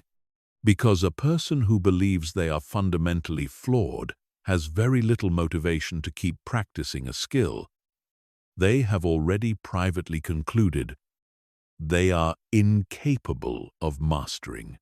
When you slip, and you will, aim firmly for guilt rather than shame. Acknowledge specifically what happened, acknowledge its impact if it affected someone else, and direct your energy toward repair and toward learning, rather than toward a harsh, global verdict about your own character. Repair itself deserves specific attention, because how you handle the aftermath of a slip, particularly one that affected someone else, often matters as much to your relationships as the original moment did. A genuine, specific apology, one that names exactly what happened and takes real responsibility for it, without excessive self-flagellation or excuse-making, does far more to rebuild trust than most people expect. I lost my temper earlier, and the way I spoke to you was not fair. I am sorry, and I am working on this. Communicate something powerful, both to the other person and to yourself, that a slip is not the end of the story, that accountability is possible, and that the relationship and your own ongoing growth matter more than protecting your pride by pretending nothing happened. There is also real value in treating every slip as data rather than only as failure. Once the immediate aftermath has settled, once any necessary repair has been made, return to the practice with genuine curiosity rather than continued self-criticism. What actually happened in the moments leading up to this? Was there a specific trigger from your map that appeared? Was there a physical signal you missed or ignored? Were you already depleted from lack of sleep, from an already difficult day, from stacked stress that had been building before this particular moment even arrived? Every slip, examined honestly and without harsh judgment, contains genuinely useful information about where your practice still has room to grow, and treating it this way transforms what could be purely discouraging into something that actually strengthens your system going forward. It is worth saying directly that the goal was never, and is not now, perfect emotional control in every single moment for the rest of your life. That goal is not only unrealistic, it is not even desirable, because a life with zero emotional slips would likely be a life lived far too cautiously, far too guarded, to ever fully engage with everything that makes life worth living in the first place. The goal has always been a meaningful, measurable shift in how often the old pattern controls you, versus how often you are able to meet your emotions with awareness and choice. And a shift like this is built not through a flawless record, but through returning, again and again, with patience rather than punishment, every single time the old pattern reasserts itself. This willingness to return, without giving up, without collapsing into shame, without deciding the entire effort was pointless because of a single difficult moment, is itself one of the deepest expressions of the mastery this entire practice is built around. There is one final reframe worth carrying with you specifically for the moments after a slip, because it changes the entire emotional weight of the setback. Instead of measuring yourself against some imagined version of a person who never loses composure at all, measure yourself against the version of you from before you began this practice. Ask honestly, would the old version of me have caught this at all? Would the old version of me have recovered this quickly? Would the old version of me have repaired the damage this directly, or simply let it fester, unspoken for days? Almost without exception, when people ask themselves this question honestly, they discover real, measurable progress, even inside a moment that felt, at the time, like a total failure. Growth in this area was never going to look like a straight line rising cleanly upward. It looks like a general upward trend, threaded through with real setbacks, and learning to see the trend clearly, rather than fixating on each individual dip, is what allows people to keep practicing long enough for the trend to become undeniable. Chapter 11. Mastering Anger.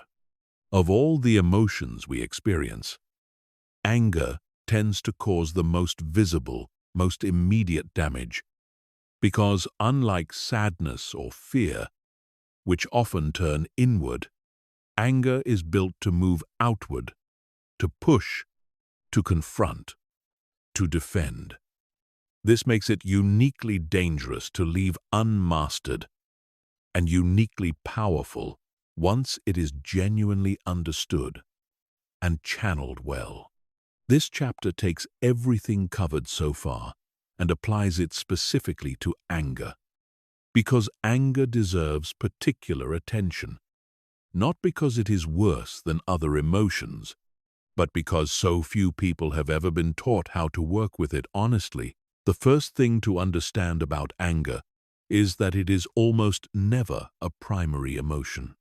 Beneath nearly every experience of anger sits something more vulnerable, something that feels riskier to expose: hurt, fear, humiliation, or a sense of powerlessness. Anger tends to arrive as a kind of protective covering over these softer, more exposed feelings. Because anger feels active and strong, while hurt and fear feel passive and weak, at least to the part of you that learned, somewhere along the way, that vulnerability was dangerous. This is why anger so often shows up disproportionately large compared to whatever triggered it.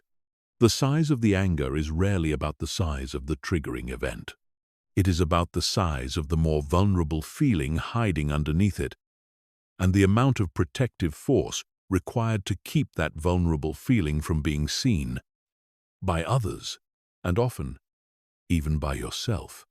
This insight changes how you should approach anger the moment you feel it rising. Instead of asking only "what am I angry about," which keeps you on the surface, ask a second, deeper question. What am I actually afraid of or hurt by underneath this anger? Someone cuts you off in traffic, and the anger that follows is rarely really about the few seconds lost. It is often connected to a deeper sense of disrespect, of not being seen, of your safety being treated carelessly by someone else. A partner forgets something important to you, and the anger that follows is rarely really about the forgotten detail itself. It is often connected to a deeper fear that you do not matter enough to be remembered. When you locate the softer emotion underneath the anger, you gain access to a much more accurate, much more useful understanding of what actually needs to be addressed. And very often, addressing the real underlying feeling resolves the anger far more completely than simply venting the anger itself ever could. This does not mean anger itself is something to be ashamed of or immediately suppressed the moment it appears.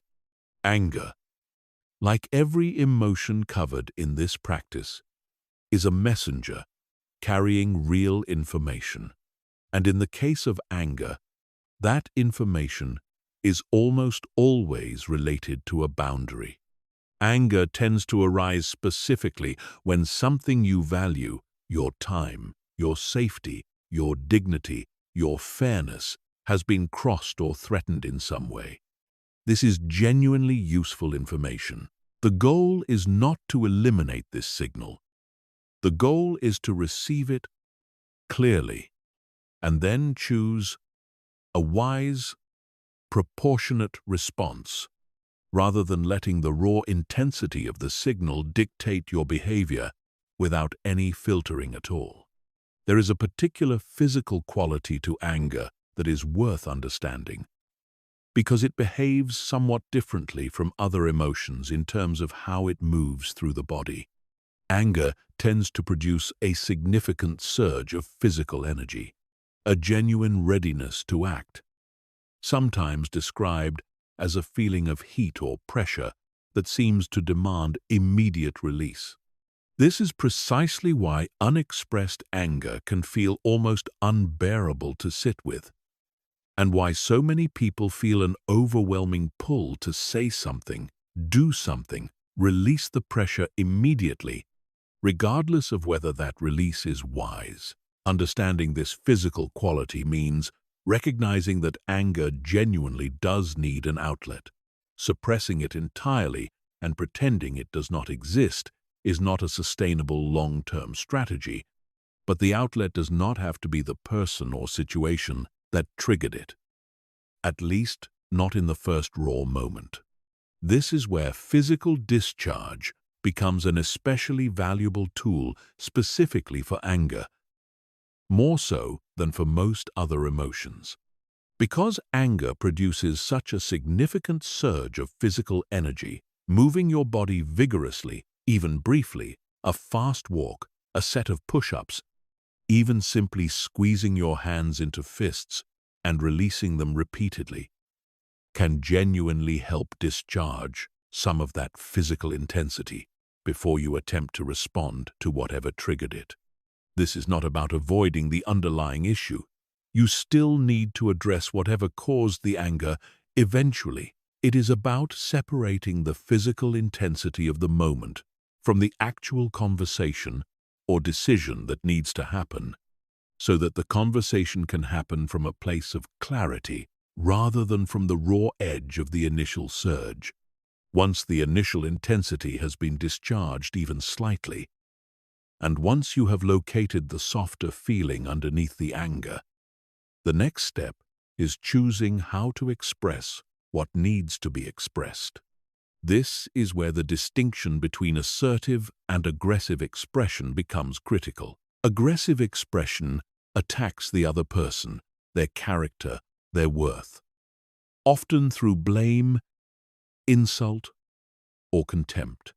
Assertive expression states clearly what happened, how it affected you, and what you need. without attacking the other person's fundamental worth as a human being. The difference between "you never think about anyone but yourself" and "when this happened, I felt genuinely hurt and disrespected, and I need us to talk about it," is enormous. Even though both statements might arise from the exact same underlying anger. The first statement almost guarantees defensiveness and escalation. The second statement, while still direct, still honest, still firm, leaves room for the other person to actually hear you rather than immediately needing to defend themselves against an attack on their character. There is a particular kind of anger that deserves special mention here, because it is especially common and especially corrosive if left unaddressed. Chronic, low-grade resentment, the kind that builds slowly over time through many small, unaddressed moments rather than exploding from any single dramatic event. This kind of anger is especially dangerous precisely because it rarely announces itself clearly. It simply accumulates, quietly, moment after moment, until it eventually either erupts disproportionately over something minor or curdles into a kind of permanent bitterness that poisons a relationship slowly rather than all at once. The antidote to this particular pattern is addressing smaller moments of genuine anger honestly and promptly, rather than swallowing them repeatedly in the name of keeping the peace. A relationship where minor frustrations are voiced honestly and resolved regularly is almost always healthier, in the long run, than one where everything appears calm on the surface while resentment quietly accumulates underneath, waiting for the moment it finally becomes too large to contain. It is also worth addressing directly a pattern that many people carry without fully realizing it: a deep discomfort with feeling angry at all, sometimes rooted in early experiences where anger was punished, shamed, or modeled in frightening, out-of-control ways. If you grew up watching anger expressed only through yelling, violence, or cold withdrawal, it is entirely understandable that some part of you may have concluded, long ago, that anger itself is dangerous and that the only safe option is to avoid feeling it altogether. This conclusion, while understandable, creates its own significant problems, because an emotion that is never allowed any legitimate expression does not simply disappear. It tends to surface sideways, through passive aggression, through chronic irritability that seems to come from nowhere, through physical tension and stress-related illness, or through a slow, quiet withdrawal from people and situations that would otherwise still hold real value. If you recognize this pattern in yourself, the work is not to force yourself into loud, dramatic expressions of anger that feel foreign and uncomfortable. It is to gradually build a felt sense of safety around simply acknowledging, even quietly and privately at first, that anger is present and that acknowledging it does not automatically mean losing control the way it may have looked in whatever environment first taught you to fear it. There is a final distinction worth making here between anger as information and anger as ongoing identity. Anger, experienced honestly, named clearly, and expressed with appropriate boundaries, is a healthy, functional part of being human, present in every genuinely close relationship, every meaningful pursuit of fairness, every act of standing up for something that actually matters. The goal of everything covered in this chapter was never to eliminate your capacity for anger. That capacity protects things in your life worth protecting. The goal was to make sure anger remains a visitor carrying useful information, rather than a permanent resident running the household. Deciding, on its own terms, how you treat the people you love and how you move through the ordinary moments of your life. Chapter 12. Mastering Fear and Anxiety. If anger is the emotion that pushes outward, fear and anxiety are the emotions that most often pull inward, contracting your world, narrowing your options, and convincing you that danger is both larger and more certain than it actually is. Fear, in its acute form, responds to an immediate, identifiable threat. Anxiety, its close cousin, tends to be more diffuse, oriented toward the future, often attaching itself to threats that are uncertain, possible, or entirely imagined rather than currently present.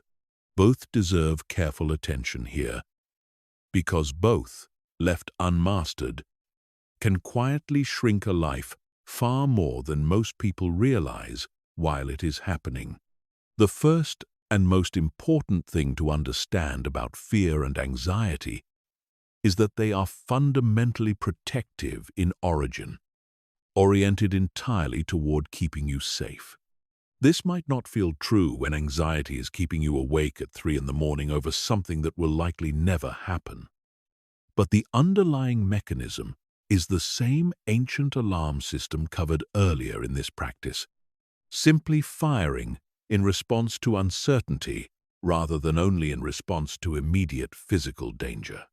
Your mind, under the influence of this system, treats uncertainty itself as a kind of threat, because for most of human history, uncertainty genuinely was dangerous. Not knowing where the next meal would come from, not knowing whether a stranger approaching was friend or foe. In the modern world, most of the uncertainty you face daily carries far lower actual stakes than your nervous system assumes, and yet the system has not been updated to reflect this, so it continues generating the same intensity of alarm for a delayed email response that it once reserved for genuine physical danger. One of the most useful distinctions to make when fear or anxiety arises is between what is actually within your control and what is not, because a significant portion of anxious suffering comes specifically from spending mental and emotional energy on things that cannot be changed, no matter how much you think about them. When you notice anxiety building, it is worth pausing to ask directly, is there anything I can actually do about this right now? If the answer is yes, direct your energy toward that specific action. Because taking concrete action, even a small one, is one of the most reliable ways to reduce anxiety's intensity, since it shifts you from a passive, helpless stance into an active, engaged one. If the answer is genuinely no, if the outcome is entirely outside your influence, then the task becomes different and considerably harder. Practicing the deliberate release of something you cannot control, redirecting your attention toward what you can actually influence in this moment, which is very often simply how you are choosing to relate to the uncertainty itself. Anxiety has a particular relationship with imagination that is worth understanding clearly, because much of anxiety's power comes from the mind's ability to vividly simulate future scenarios that have not happened and may never happen at all. This capacity for imagination is genuinely valuable in many contexts. It allows for planning, preparation, and foresight. But under the influence of anxiety, this same capacity turns against you, generating detailed, emotionally convincing simulations of worst-case outcomes. Simulations so vivid that your nervous system often responds to them almost as though they were actually happening in real time. This is why anxiety can feel so exhausting.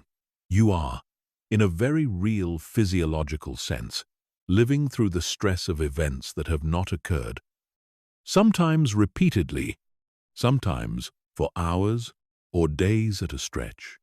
A useful practice for working with this specific pattern is what could be called productive worry time. A deliberately bounded period, perhaps 10 or 15 minutes, set aside specifically for worrying fully and completely about whatever is troubling you, followed by a clear, deliberate return to the present moment once that time has ended. This might sound almost too simple to matter, but it works because it gives the anxious part of your mind permission to be heard, which paradoxically makes it easier to set aside outside of that designated window, rather than fighting a constant, exhausting battle to suppress worry throughout the entire day. When anxious thoughts arise outside of your designated worry time, you can genuinely say to yourself, "I am not ignoring this. I have set aside specific time for it," and gently redirect your attention back to whatever is actually in front of you. It is also worth understanding the specific physical experience of anxiety, because so many of the sensations anxiety produces, a racing heart, shortness of breath, dizziness, a sense of unreality, can themselves become frightening, adding a second layer of fear on top of the original worry. A fear of the anxiety itself. This is an extremely common pattern, and understanding it can genuinely help interrupt it. The physical sensations of anxiety, however uncomfortable, are not dangerous in themselves. They are simply your nervous system's alarm response, activating the same fight, flight, or freeze mechanism covered earlier, responding to a perceived threat rather than a genuine physical emergency. Reminding yourself of this directly. In the moment, this is my nervous system's alarm. It is uncomfortable, but it is not dangerous. It will pass. Can meaningfully reduce the secondary fear that often makes an anxious episode far worse than the original sensations alone would have been. The tools covered earlier in this practice, particularly the breathing techniques and grounding through the senses, are especially powerful specifically for fear and anxiety, because these emotions respond very directly to physiological intervention.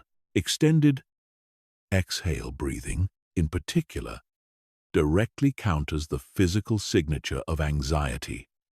Since anxiety is fundamentally a state of sympathetic nervous system activation, and slow, deliberate exhalation is one of the most reliable ways available to shift toward the calmer, parasympathetic state on the other side.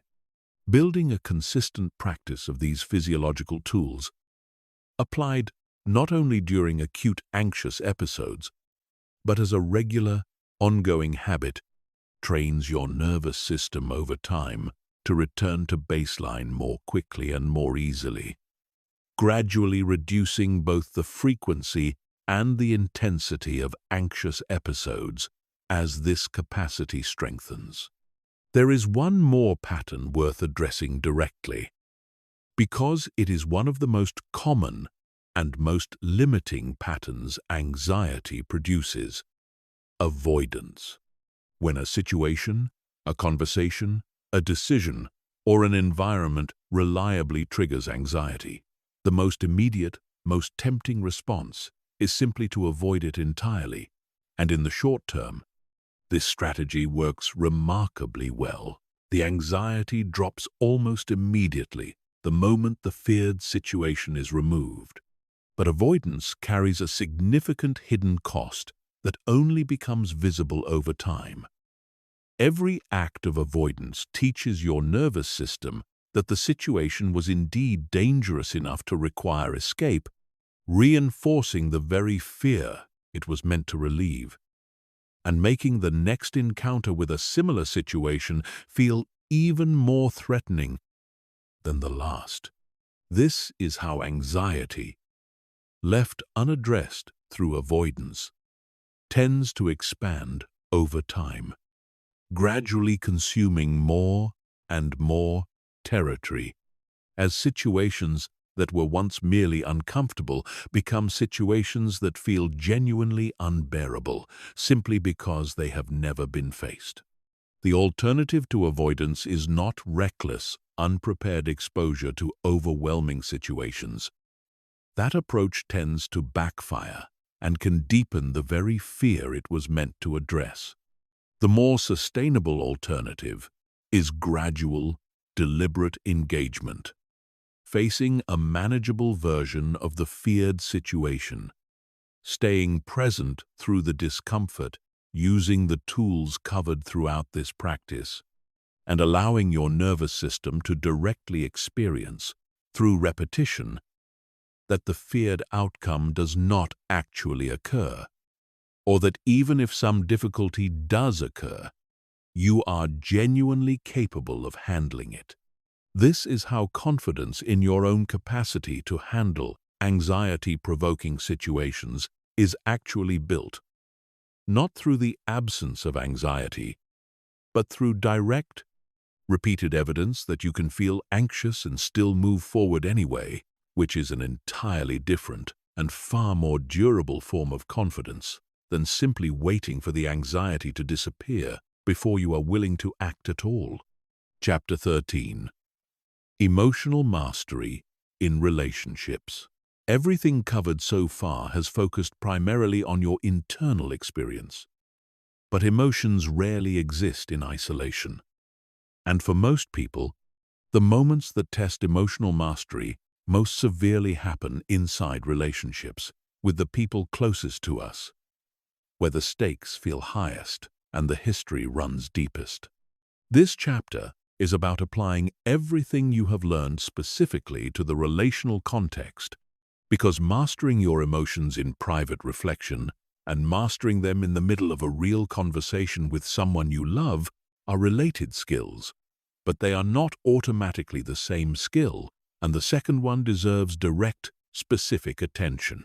One of the most important shifts to make in relational contexts is recognizing that your emotional reactions and the other person's emotional reactions are constantly influencing each other in real time, creating patterns that repeat themselves across many different conflicts, even when the surface topic changes completely. Many couples, families, and close friendships develop what could be called a reactive cycle, a predictable sequence where one person's response to stress reliably triggers a particular response in the other, which then reinforces the original person's reaction, and so on, each response feeding the next, until a relatively small initial trigger has escalated into a significant conflict that seems to have very little to do with whatever started it. Recognizing your own role in this cycle, without needing to determine who started it or who is more at fault, is one of the most powerful moves available to you, because you cannot control the other person's contribution to the pattern, but you have real influence over your own, and interrupting your own habitual response is often enough to interrupt the entire cycle. This requires a particular kind of humility that is worth naming directly: the willingness to examine your own contribution to a recurring conflict, even when you feel, quite genuinely, that the other person is more at fault. This is not about taking on blame that does not belong to you, and it is not about excusing behavior from someone else that genuinely needs to change. It is about recognizing that in almost every recurring relational pattern, both people are contributing something, even if the contributions are not equal, and that focusing exclusively on what the other person needs to change while ignoring your own role entirely keeps you in a position of waiting for someone else to change before your own experience can improve, which is a position with very little actual power in it. Repair is one of the most underrated skills in any close relationship, and it deserves specific attention here because even people who are actively working on their own emotional mastery will still, inevitably, have moments where the old pattern wins, where something is said that causes real hurt. What separates emotionally healthy relationships from unhealthy ones is very often not the complete absence of conflict or hurtful moments. That standard is unrealistic for any two humans who spend significant time together. It is the consistent presence of genuine, timely repair after those moments occur. A relationship where both people know how to return, acknowledge what happened, and genuinely reconnect after conflict tends to be far more resilient than one where conflicts occur less frequently but are never properly repaired, leaving small wounds to accumulate quietly underneath an increasingly fragile surface calm. Genuine repair involves several distinct elements worth understanding clearly. It begins with acknowledgement, naming specifically what happened, without minimizing it and without over-dramatizing it either.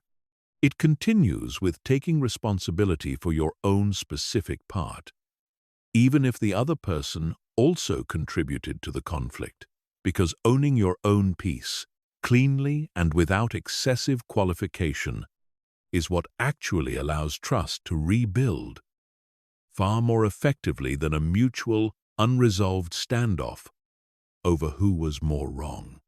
It includes genuine empathy for the impact on the other person, not just an acknowledgement of the facts, but a real attempt to understand how the moment landed for them specifically, and it often includes some form of commitment going forward.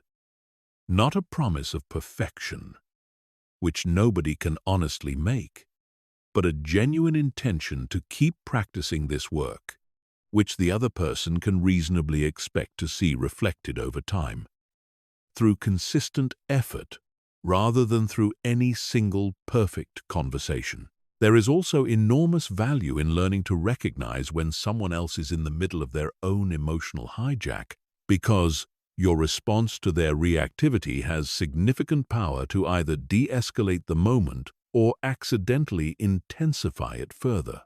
When someone you care about is clearly flooded, speaking from a place of clear emotional overwhelm rather than their calmer, more considered self, matching their intensity with your own reactive response almost always makes the situation considerably worse, even when their initial reaction was genuinely unfair or hurtful to you.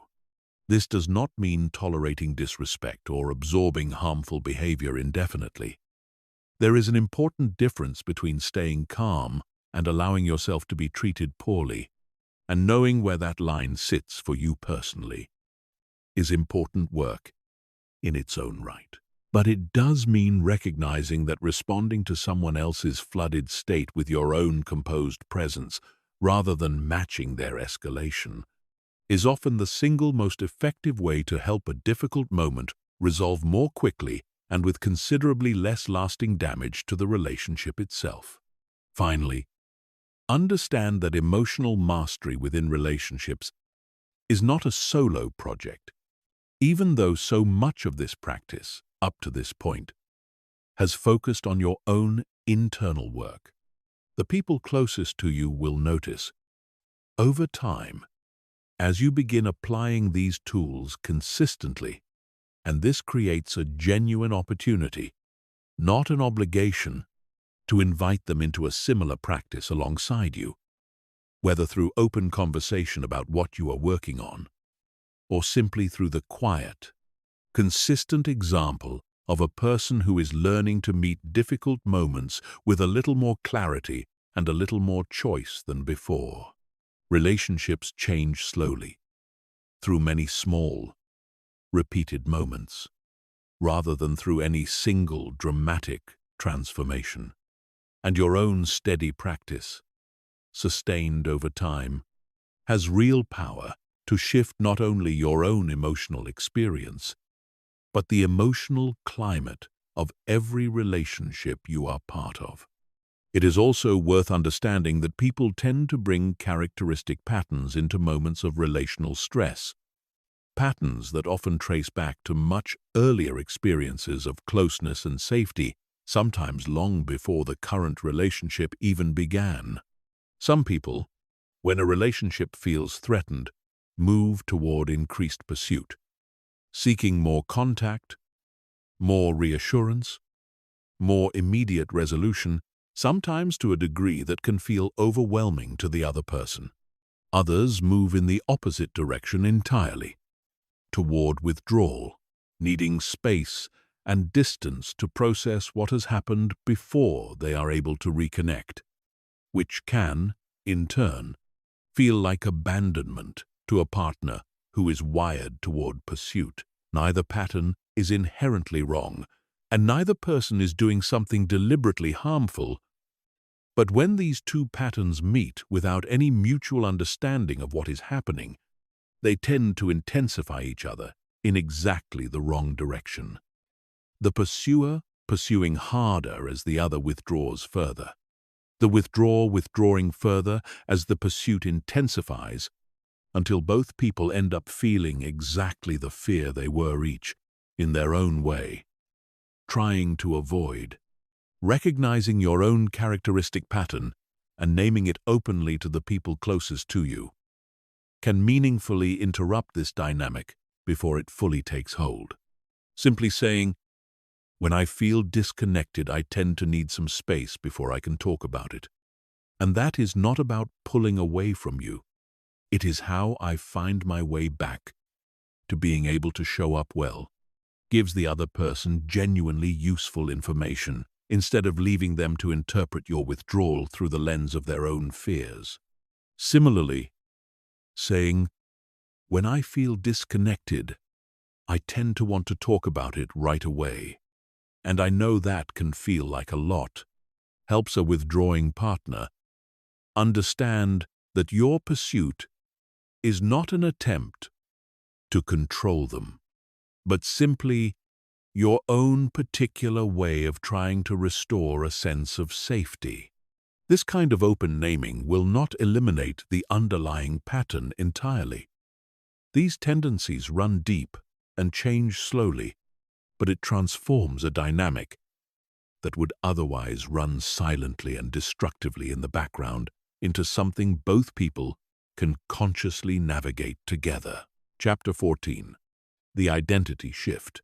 Everything covered up to this point has been about specific tools, specific techniques, specific moments of practice.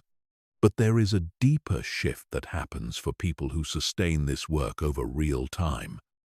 A shift that goes beyond simply having more tools available and moves into something closer to a change in identity itself, in how you fundamentally see yourself in relation to your own emotional experience. This chapter is about that deeper shift, because understanding it and deliberately working toward it accelerates everything else covered in this practice considerably. Most people, before doing this work, hold an unspoken identity that could be summarized roughly as, "I am someone who gets swept away by my emotions. I cannot help how I react. This is just who I am." This identity often feels less like a belief and more like an established, unquestionable fact, simply because it has been true, consistently, for as long as they can remember. But identities like this, however deeply held, are not permanent facts about who you fundamentally are. They are patterns built through repetition. And like any pattern built through repetition, they can be rebuilt through a different kind of repetition, deliberately and consistently applied over real time. The shift that gradually occurs through sustained practice moves toward a different identity entirely. I am someone who feels things fully, and who also has real choice in how I respond.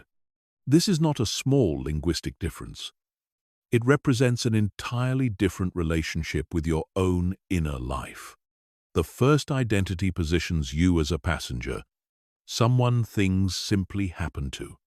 The second identity positions you as someone genuinely present and engaged in your own experience, someone who feels the full weight of what arises, without needing to be controlled entirely by it. This shift does not happen through a single insight or a single successful moment of composure. It happens gradually, through the accumulation of many individual moments where you catch yourself, pause, and choose, each one adding a small amount of evidence toward a new, more accurate story about who you actually are and what you are actually capable of. This is why the practical work covered throughout this entire program matters so much beyond its immediate, in-the-moment benefits. Every time you successfully pause before reacting, every time you name an emotion honestly instead of avoiding it, every time you catch a distorted story and replace it with something more accurate, every time you repair after a slip instead of collapsing into shame, you are not only handling that specific moment better, you are quietly building evidence for a new identity, one moment at a time. Evidence that eventually becomes strong enough to genuinely outweigh the old, automatic story that used to feel like an unquestionable fact about who you are. It is worth understanding that this identity shift tends to create a kind of positive momentum that becomes self-reinforcing over time. As you begin to see yourself with growing confidence, as someone capable of meeting difficult emotions with real choice rather than pure reaction, this new identity itself becomes a resource in future difficult moments. When a challenging situation arises, instead of approaching it with the old, exhausted expectation that you will inevitably be swept away, you approach it with a growing, evidence-based confidence that you have handled difficult moments like this before and can handle this one too. This confidence is not naive optimism. It is not the assumption that the moment will be easy. It is a grounded trust in your own developing capacity, built on genuine, remembered evidence rather than wishful thinking. And this kind of grounded confidence measurably changes how difficult moments actually unfold, because you enter them from a fundamentally different internal position than you once did. There is also a broader ripple effect worth naming here, because the people who genuinely master this work rarely keep the benefit entirely contained to themselves. A person who has learned to meet their own difficult emotions with clarity rather than chaos tends to become, often without fully intending it, a stabilizing presence for everyone around them, the person others instinctively turn to during a crisis. The person whose calm presence helps de-escalate tension in a room, the person whose relationships tend to feel safer and more resilient, simply because they are no longer unpredictable in the way unmastered emotion so often makes people unpredictable. This is not a small side effect.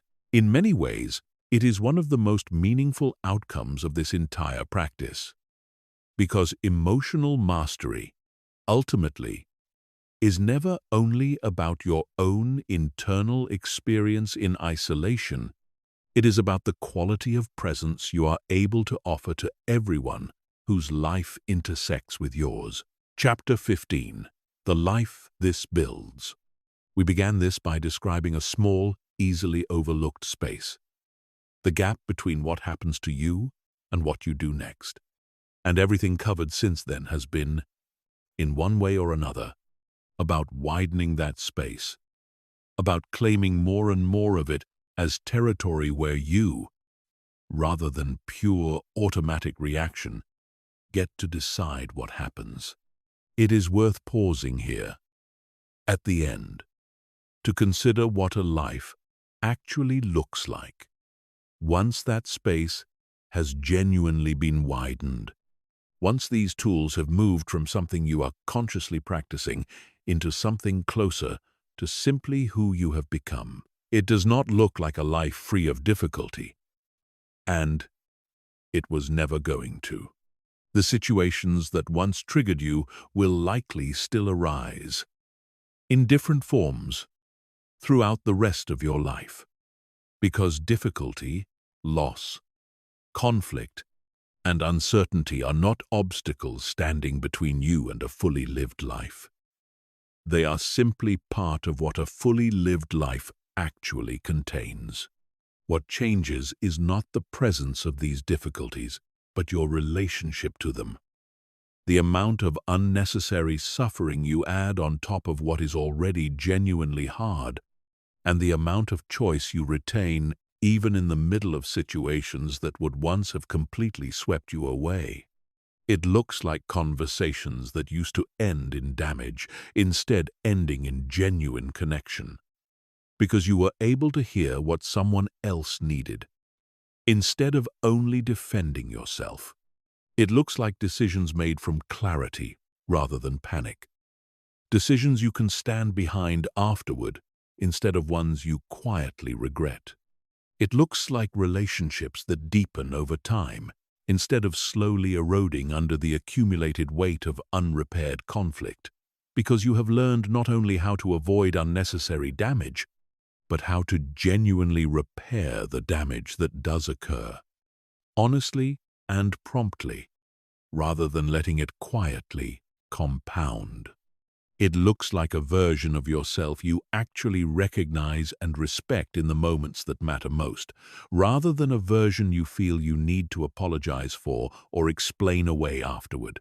None of this requires perfection. And nothing in this entire practice was ever asking that of you. It requires only what you have already been doing, simply by staying with this material all the way to this point. A genuine willingness to look honestly at your own patterns, a genuine willingness to practice something unfamiliar even when it feels awkward or difficult at first, and a genuine willingness to return again and again every single time the old pattern reasserts itself, without deciding that a single setback undoes everything you have built. This willingness, sustained over months and years rather than days, is the entire mechanism through which lasting change actually occurs, not through some singular moment of transformation, but through thousands of small moments, each one slightly widening that original space between trigger and response, until eventually, almost without noticing exactly when it happened, you find that you have become someone genuinely capable of meeting whatever arrives with far more clarity, far more steadiness, and far more choice than the person who began this. The lion will still roar, because life will always contain real difficulty, real loss, real moments that test you completely. But you are no longer only the person who reacts the instant it does. You are, increasingly, also the person standing quietly behind that reaction, watching, choosing, and deciding with real clarity exactly what happens next. That space was always yours. It was simply waiting for you to claim it. And now, you know exactly how.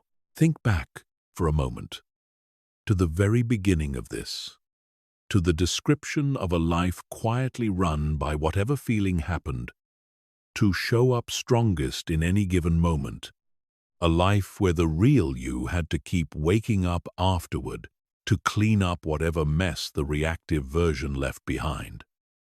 That description does not have to be the story of your future, whatever it may have been in your past.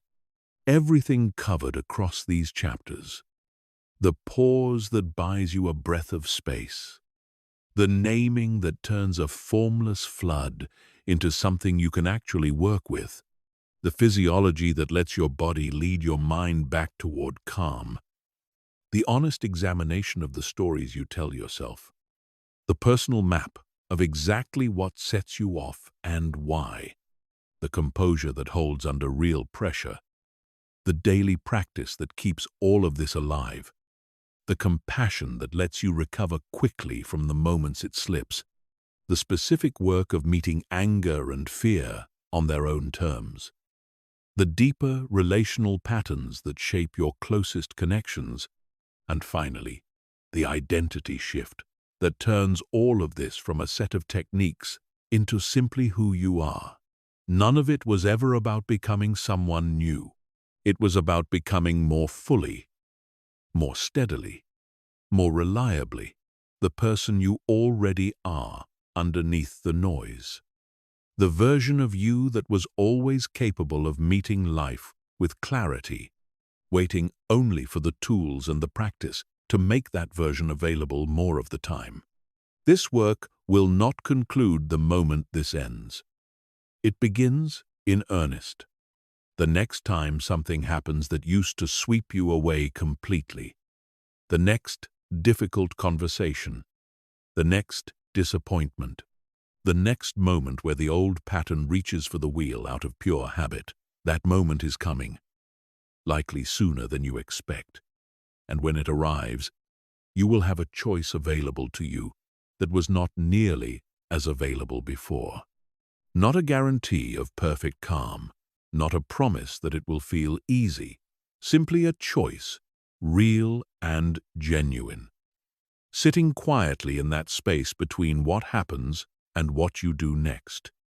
Take it, and then take it again, the next time, and the time after that, until claiming that space stops feeling like an effort of will and starts feeling simply like who you have become. One last thing worth carrying with you. Beyond every specific tool covered across these chapters, emotional mastery was never really about becoming calmer for the sake of calm itself, as though stillness were the ultimate goal. It was always in service of something larger, a life you can actually stand fully inside, relationships you can trust yourself within, decisions you can make without flinching later at what they cost you. The pause, the naming, the breath, the honest look at your own stories and your own history. All of it exists to protect something that matters far more than composure alone. Your ability to show up, again and again, as the person you actually want to be, especially in exactly the moments that make that hardest to do. That is what was always being built here. Not a quieter version of you, a truer one,